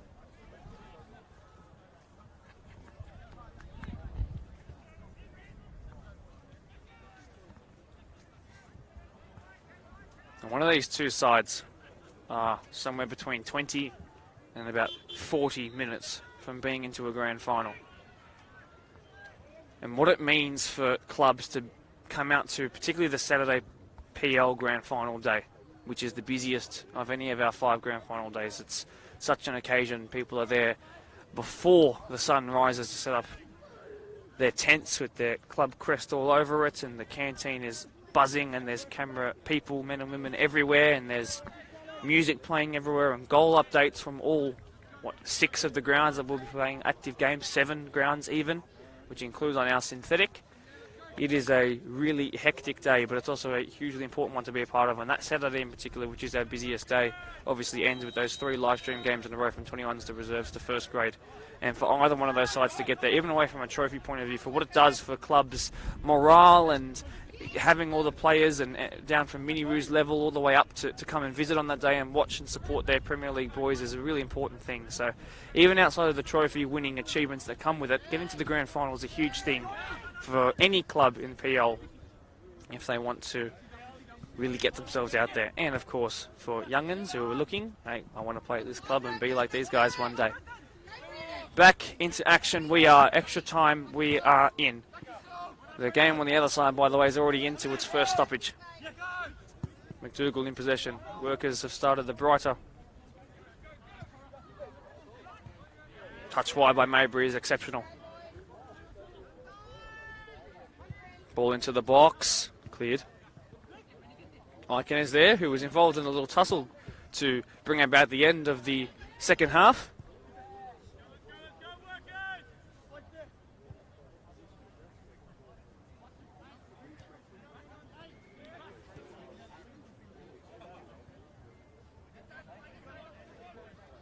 Nice touch, but too much. He then goes down. Zakout, who's on the far side now, having debuted off the bench and coming on to this near side in front of us. Jordan O'Keefe, really good work. Still, Jordan O'Keefe powering forward. So good, particularly in straight lines and the sliding challenge. It was perfectly timed. It evades Blake Ford, and Doonside will recycle things. Blake March clips it wide exceptionally well. Hawks. Low flat ball, and it's cleared pretty easily by Inter Castro, actually. Chris Wicks looked a little fatigued with that touch there, to be honest. Blake March recovering. And Ben Delkeith with an easy claim. Out of his hands straight away. Second half on that far side game is upon them too, so it's also tied at 2 there. Tied at 1 here, tied at 2 there. Place for a grand final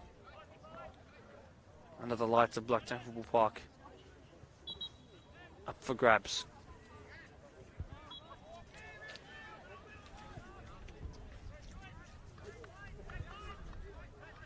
Wicks turning towards goal. Really well done, Wicks. He had a chance to perhaps feed Blake Maybury to his left right at the end of the second half, but it didn't quite happen for him. Didn't lift his head in time. Maybury was having his arm tugged out there, and it slowed him down enough to warrant a free kick. You can hear Glenn Zwerb, the coach of Doonside, whose son is the captain at age 24, by the way, the eldest of the back 4 for Doonside, and what is a very, very young, youthful Doonside backline, but he was very angry, was the coach. Swerebs, that name synonymous in the history of the club and will forever be. Jaden, the son, of course, the captain of the side out here tonight, a 15-year servant of the club, previously having experience at Prospect in the NPL space and the like, but 15 years of service all up. Two hands raised. Could workers find a winner here? Flat ball, really good technique, but it's cleared. Even better by Doonside. So Couts just gets rid of it. That's probably the appropriate thing to do. The touch by O'Keefe was delicate, yet powerful. They've kept on to it, instead of just lumping it forward, although they will try that tactic now towards Ethan Eichen. Doonside now towards Eichen again. He's come up with winners plenty of times this season. Eichen on his right boot, in at the back stick. O'Keefe was lurking. Although they're not actually done just yet, because Zakat will try and whip it back in. And Fitzgerald has stopped it, and he has cleared it. And he has put Chris Wicks in a foot race. A sliding challenge was absolutely perfectly timed, and Chris Wick hit the deck. There was literally no in-between time there. He was standing, and then he was on the floor. Blink and you'll miss it. Dickinson there, who was gulping in huge amounts of air, coming together there, winded both players, I think, particularly Jake Taylor. Ethan Eichen, good touch off the chest for the former St. Pat's man. Gone down, Didi into Castro. Given away by Blake Graham in a really silly area. Kupeshinen's not quicker, but he is stronger here. He needs to be well-timed challenge. He's really worked himself into his best form come the end of the season here. Nicely done.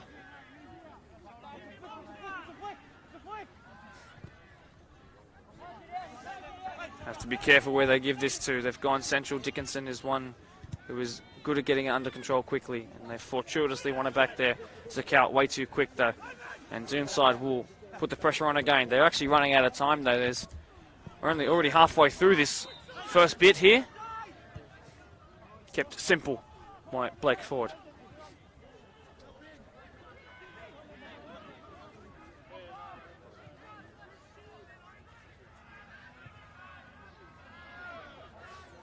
What can Kevin Ford, forgive me, and Mick Hawthorne come up with here? Is there a sub to come on for workers? They have not gone to the bench as of yet. The tactic Doonside employed in their game against Quakers, they eventually brought on Jay Gilliland, who won them the game. What's happening here? Mr. Perello is talking to a couple of the Doonside players, telling them to just be quiet.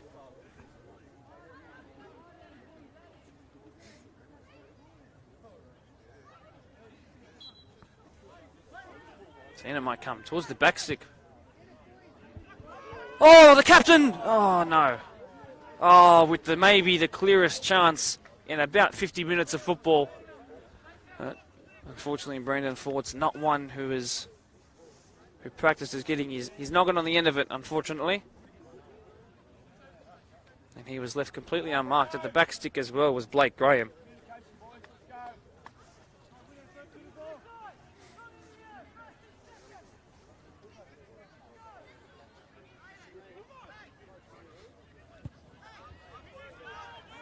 Falls on the halfway line.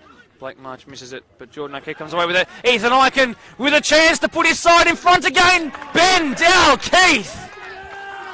Take a bow. What a save. 22-year-old called upon following an injury to regular number 1 Evan Moses, who's, by the way, back on the bench.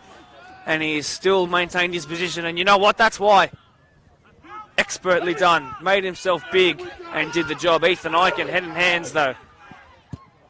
Wixie almost got there ahead of Jamison Hinwood, but you always back the keeper to get there first. Ethan Eichen, who has to shrug off those worries. And what a ball! Daniel Alessi, is he onside? Alessi! Down Keith again! Celebrate that like a goal. It's deserved. You can see he was met with huge amounts of applause around the grounds. Ethan Ikens stayed down after putting that through ball in. Tried to turn provider after he couldn't find that one himself, and Ben Dalkeith came up with identical saves. They both tried to go under his left foot, and they both found his left foot there instead. Ikens back into contention now. Tired, bruised legs out there. This time it'll be an outswinger. Very high. Did it go out before it went in? No is the call. Play on we go.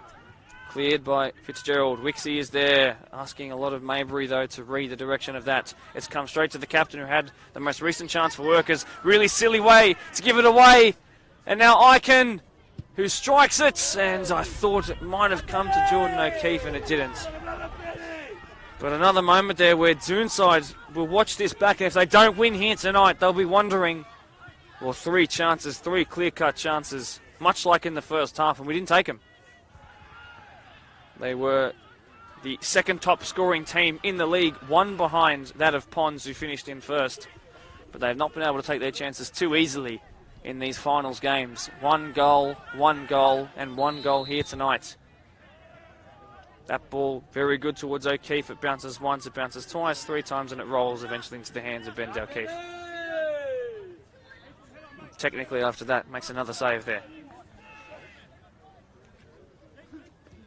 Well, we have about 15 seconds left to go. In fact, less than that. Swap around to go. No real time for team talks. So we're going to go again. But Ethan Iken, I'm not sure if he's injured or if he's just disappointed. I think it's the latter. But he will stretch. Plenty of people cheering him on from the sideline now, knowing that a couple of head-in-hand moments there. On the far side too, still deadlocked at 2-2, so moments away from penalties between Quakers, Tigers and Prospect. We're 10 minutes away from penalties here too. Unless something changes right here, Tigers are in the box. I'll try and give you a bit of a wrap on how that's going.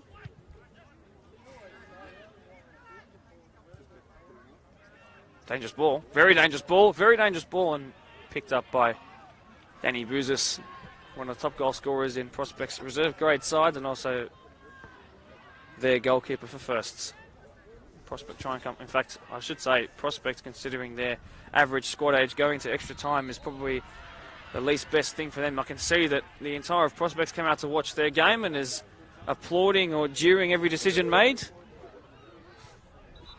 Once again, surprised at how long we're getting in between halves here. I was under the impression that these switch-arounds should be instantaneous. And that's not just because I have mud in my socks.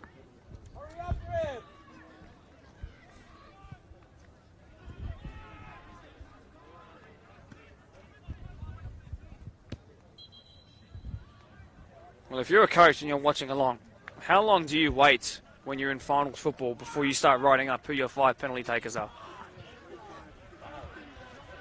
Is it during the first half of extra time? Is it during the second? Is it when the final whistle of 110/120 minutes comes around? I'm not sure. That's why I'm not a coach. Well, once again, for the second time in 3 weeks, Doonside find themselves in extra time. But it would be the first time that they found themselves in penalties. A reminder, if you cast your mind back to the Blacktown Football Hour podcast when they featured on with Quakers Juniors, who they eventually beat and who are now out of the competition, their most recent penalty shootout was a loss. Workers, though, I am not sure. Oh, forgive me. SIM last week, where of course they were victorious. And away we go. Well, 10 minutes for someone to be a hero here. When we last had extra time in a match of the round game, it was Doonside who scored in the first half of it. If they want to find a winner here tonight, it'll have to be in the second half. I feel like a goal will not be met with a response if there was to come in. Eamon Zakout is there. Ben Dalkeith leaves it.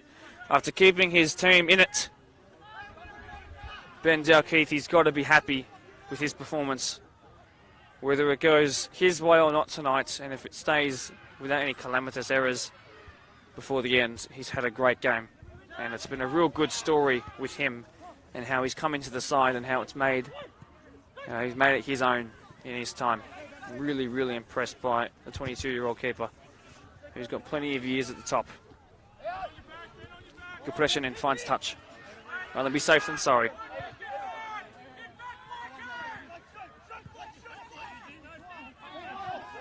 Let's see, turns, puts his hand on the ball, expecting a free kick to be given to him, and it wasn't. Turn by Blake Ford, dangerous and risky, but it worked, and it pulled a couple of Doonside players out of position. They're just working themselves into their own corners here, workers. There's a Count who's quick, Fitzgerald who's not on a yellow, and I think can afford to slow him down just like that, although advantage is played on. And eventually he's cleared. Almost got out. A touch here. Good save by the spectator as well, considering it's slippery. So it's going to penalties on the far side as well. So I'm not sure how I should keep you updated on what happens. I might just tell you when it's the final penalty. Let's keep an eye on what's happening here. The PL2 Grand Final decider is going to pens. We are still 8 minutes away from that. And perhaps we won't need it if Eamon Zakout, who's got 3 goals and 4 assists, and then eventually made it 5 assists last week with his ball to Ethan Eichen, to find his 4th goal of the season here would be magisterial. Over the wall and hashed, unfortunately.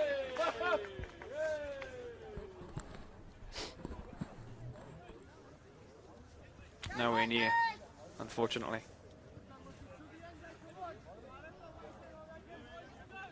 And just like that, another 30 seconds trickles on by.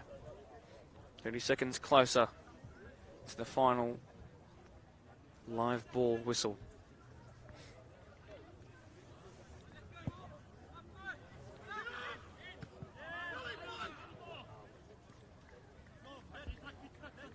March outpaced there. And compression and did well to come away with it, and then clipped it wide. There's going to be a big coming together in here. Well done by both players, kept it nice and fair. And a little tap on the shoulder as well.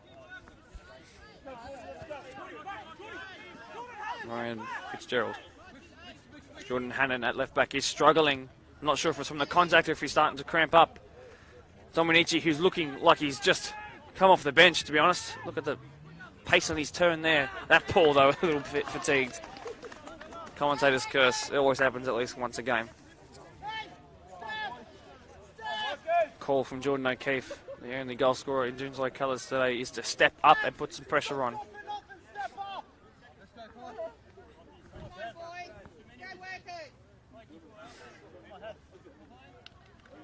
Fitzgerald has taken about 100 throw-ins tonight.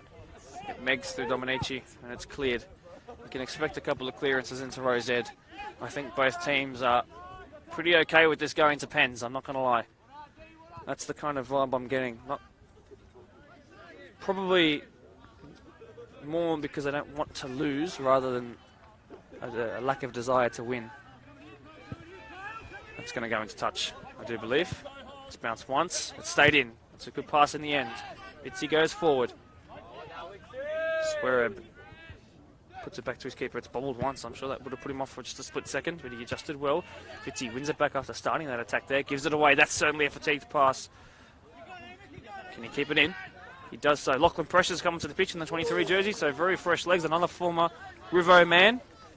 Someone who started in all of the match of the round games so far, and then has dropped off in the last couple of weeks. Sporting a new haircut is the reaction from around the grounds. His first touch on the ball. Perhaps a very adept penalty taker we will see in about 5.5 minutes, you know. Before it comes to Castro. What work rate he's got. Wide to Blake Graham. And blocked by Eichen. He's gone down. Not for the first time here tonight. Well, it looks like we're about to go to penalties on that far side. If there's a break in play, I know what I'm covering. So I'll just let you know, Prospector going first. When you are the first one to take a penalty in a penalty shootout, the first team, I should say, you are a 73% chance of winning it. This is why they trialled a new penalty system a couple of years ago. It failed horribly. And that's why we just go back to the one each So Mick Fasano for Prospect will go first as we're about to return to play here.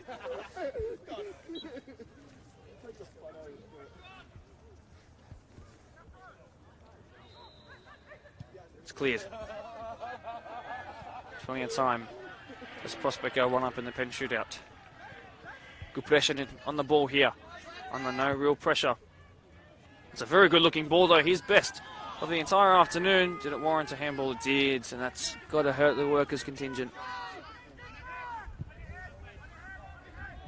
Oh, Lachlan Precious, his poor touch and then a slip by Ethan Eichen, who has actually gone down, and this might be the issue now. He's really been struggling with a couple of pains in the last 20 minutes or so, and as a result, that slip there might have just brought about the end of his night. The Tigers equalise from the spot. 1-1 on that far side. In a situation that we are very closely coming towards here too.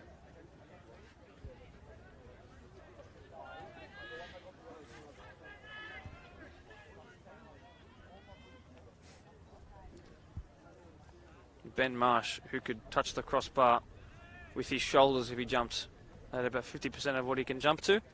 In goal right now for Tigers. Trying to make the first save of the penalty shootout.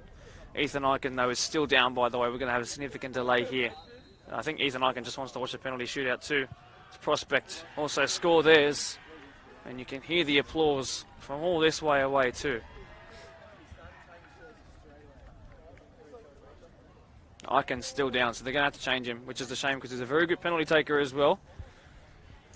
So I think now is when we talked about 10 minutes ago, when do coaches start writing up their 5 who take a penalty?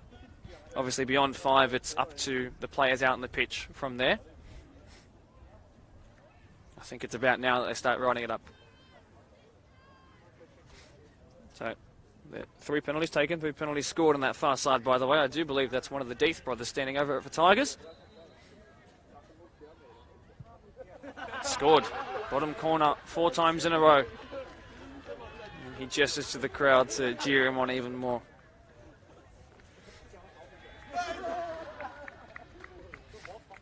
Four penalties, 4 goals on that far side. Ethan Eichen finally back to his feet but assisted.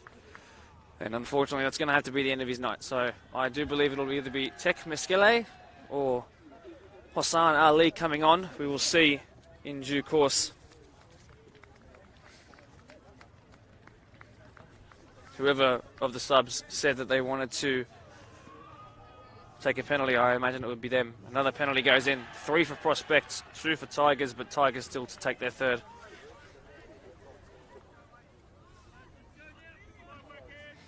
I believe that's Hassan Ali. I'm not 100% sure. I haven't seen his shirt number just yet. We're back here in our PL1 game. Gulpreshanin, who almost had an over-the-top ball about 5 minutes ago that started something special, but it didn't happen. March, who's off the bench as well, and going to be good from the penalty spot, I can imagine. Snuffed out there by Gulpreshanin.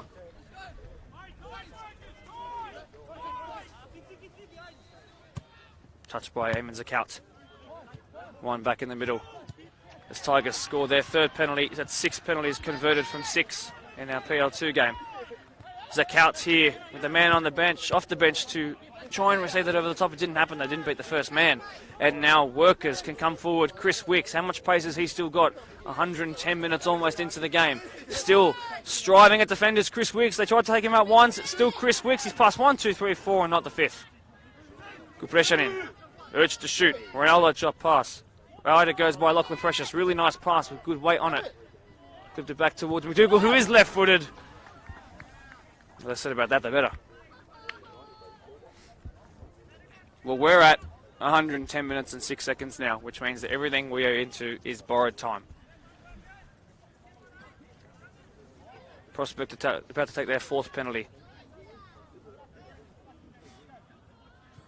Prospects score their 4th penalty. So, 7 taken, 7 scored, and 8th to come. A goal kick to come here.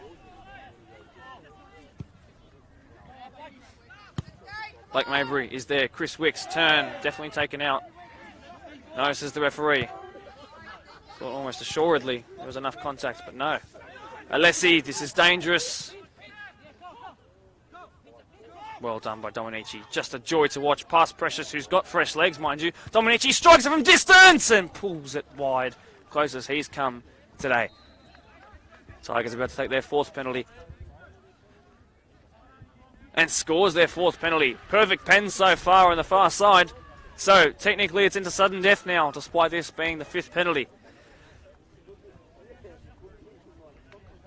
And we're not too far from a similar situation here as well. Cleared by Kupreshanin. Anywhere will do. Chris Wicks, it finds his forehead, but only as far as Taylor. And Zwereb. And combining here in the middle, free kick's been called up. So, more minutes will pass on by.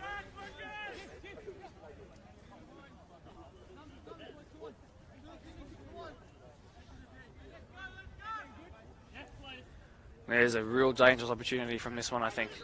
Prospect about to take their 5th penalty. And score their 5th penalty. So the pressure goes on to Quakers. Tigers on the far side have to score to win, to stay in it, I should say. Taylor over this. He's got 3 goals this year. Can he turn provider? Way too shallow, though. Wicks is there. He's got 3 to beat. Surely not. No, it's cleared before it even comes to him. And then cleared once again. A bit of aerial ping-pong going on here. Chris Wicks can't get out of his feet fast enough. He goes back to Precious, who clips it forward towards Blake Maybury. Still Blake Maybury striving. It's put into touch. They take this quickly. There could be a chance. Up workers is the call from Ben Dalkeith in goal. Ryan Fitzgerald with a couple of body feints. Maybury does the same.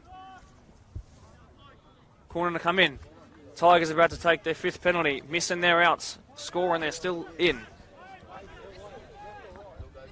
Here come Tigers. Tigers score. Still sudden death. 5 penalties each. 5 penalties each scored. Keepers are having a mare. What could happen here? Into the final moments of this game. An out-swinging corner towards the front post. And it's up in the air. And then Zakount rising with March to 2 men off the bench. And then from distance it's tried towards compression and then cleared much more convincingly by the captain of Doonside. And that'll do it. As Jordan O'Keefe was putting some pressure there. We've got 2 games here going to penalties. Wow. Okay.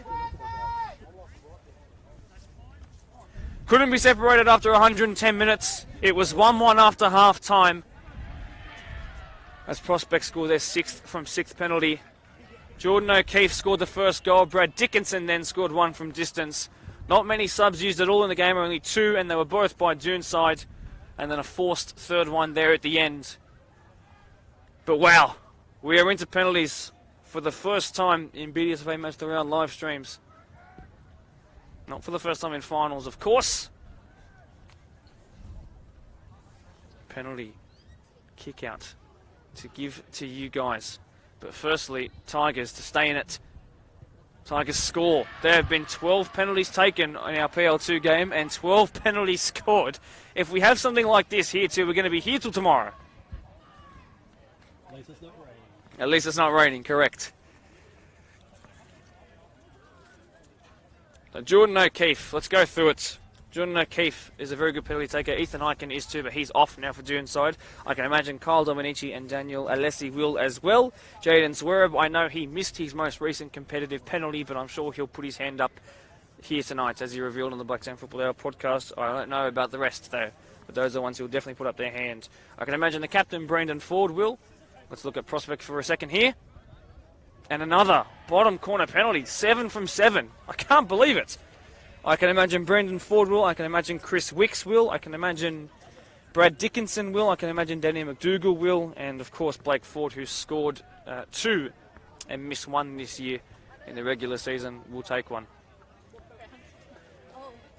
Well, if I'm something like that, I could say my money's pretty good. Of course, last week, workers went to their own penalty shootouts. If I wasn't so focused on what was happening in our own game, I might have seen who the goal scorers were. Tigers need to score this to stay in it. They do. That's 14 converted penalties on our far side game.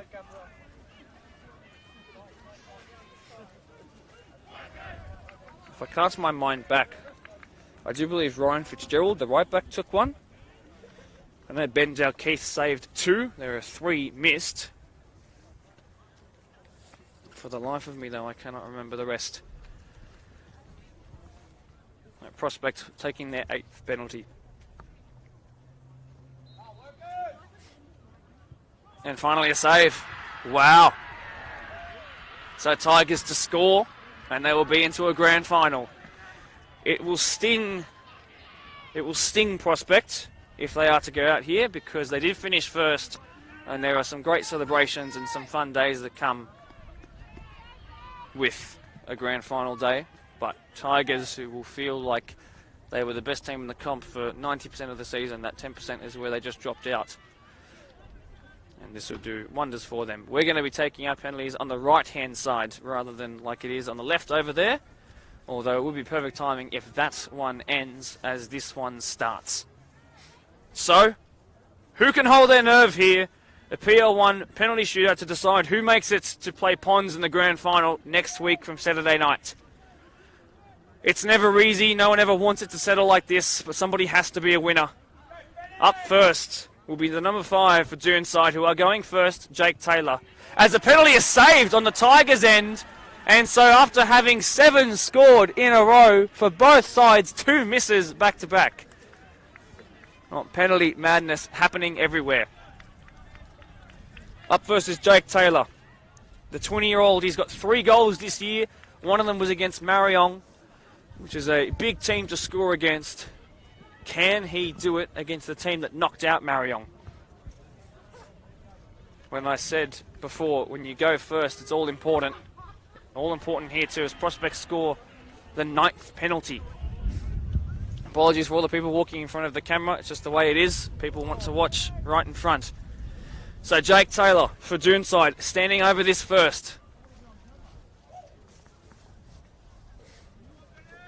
Ben Dalkeith was a hero last week from the spot, saved a decisive penalty, and eventually it was converted. They went second last week, by the way, and they were still able to win despite those statistical odds of when you do go second, it doesn't go as well for you. Let's see if they can do something similar here tonight. As Tigers are out and Prospects win in emphatic fashion, huge applause goes to them. Let's focus all in on here. That concludes this start as Jake Taylor put Doonside on the front foot early, and a really good penalty. A really, really good penalty.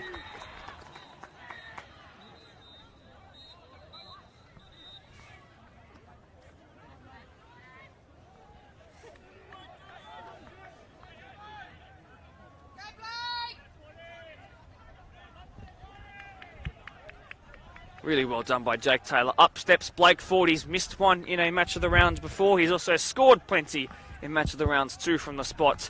You can see Jamison Hinwood, who is 1-2 from penalty saves this year. It's a 50% record, a really good one to have too. Needs to step up and be big here tonight, trying to slow things down. Whistle is blown. And he goes the same way as Doonside did prior, and it gets the same result too. Bendell Keith step backs in. I think that actually... Is it the captain? I can't quite tell. I think it is. So Jaden Zwerve for Doonside to take their second penalty. He missed in their most recent. Can he do himself some personal justice here? The 15-year servant of this great club. Ben Dalkeith almost got there, but he went the right way. But that penalty all too well struck.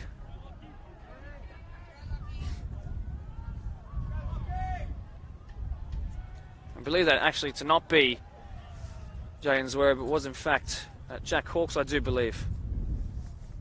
This time Lachlan Precious, who learned from the mistakes of professionals around the world to not bring on your players who were designated to take a penalty for the last kick of the game. Give them 10 minutes to settle into it, and that's exactly what's happened here.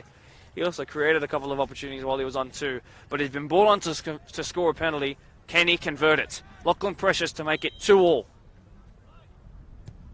Great save! But in truth, the penalty was really, really under-hit. And that's got to hurt Lachlan Precious. Jamison Hinwood has given his side the early advantage in the shootout. And Workers have the recovery to do here. Well, that's Blake March, who is a set-piece specialist, standing over this one.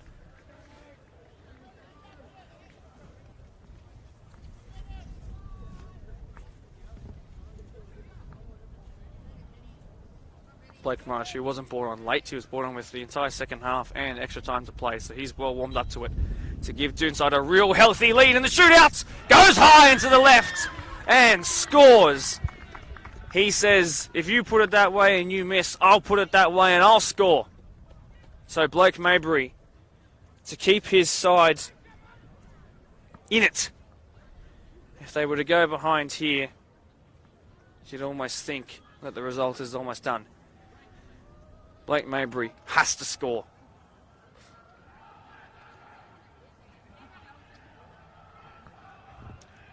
Celebrations ringing around for prospects who win the minor premiership and have a chance at the major one too. That's the sounds you can hear, by the way. Not premature celebrations on this end. Mabry, and saved! Oh no, it was palmed! How on earth did that slip under Himwood? I can't believe that. He went the right way and then it found the opposite corner. So a lifeline handed to Workers. It did in fact go in. So it's Daniel Alessi, who's played every minute of almost every game this season. He's run through thousands of kilometres in his time as a footballer across many clubs, most recently of Norwest when not here. Made his way to the BDSFA to play for Doonside. But can he step up for them? Man with 6 goals and 11 assists in the regular season. Can he convert from 12 yards? It's Alessi. It's perfect. And the pressure heaps back onto Workers. If they miss, it's curtains. So Jamison Hinwood almost made himself a hero before the end with a save 2 minutes ago. If he gets something on this one and keeps it out from Ryan Fitzgerald's penalty, that'll do it.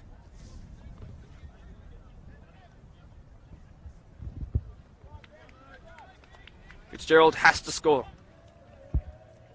Forgive me. Blake Graham has to score with the left foot. The first left-footed penalty of the afternoon. Has to score. Graham. It's missed.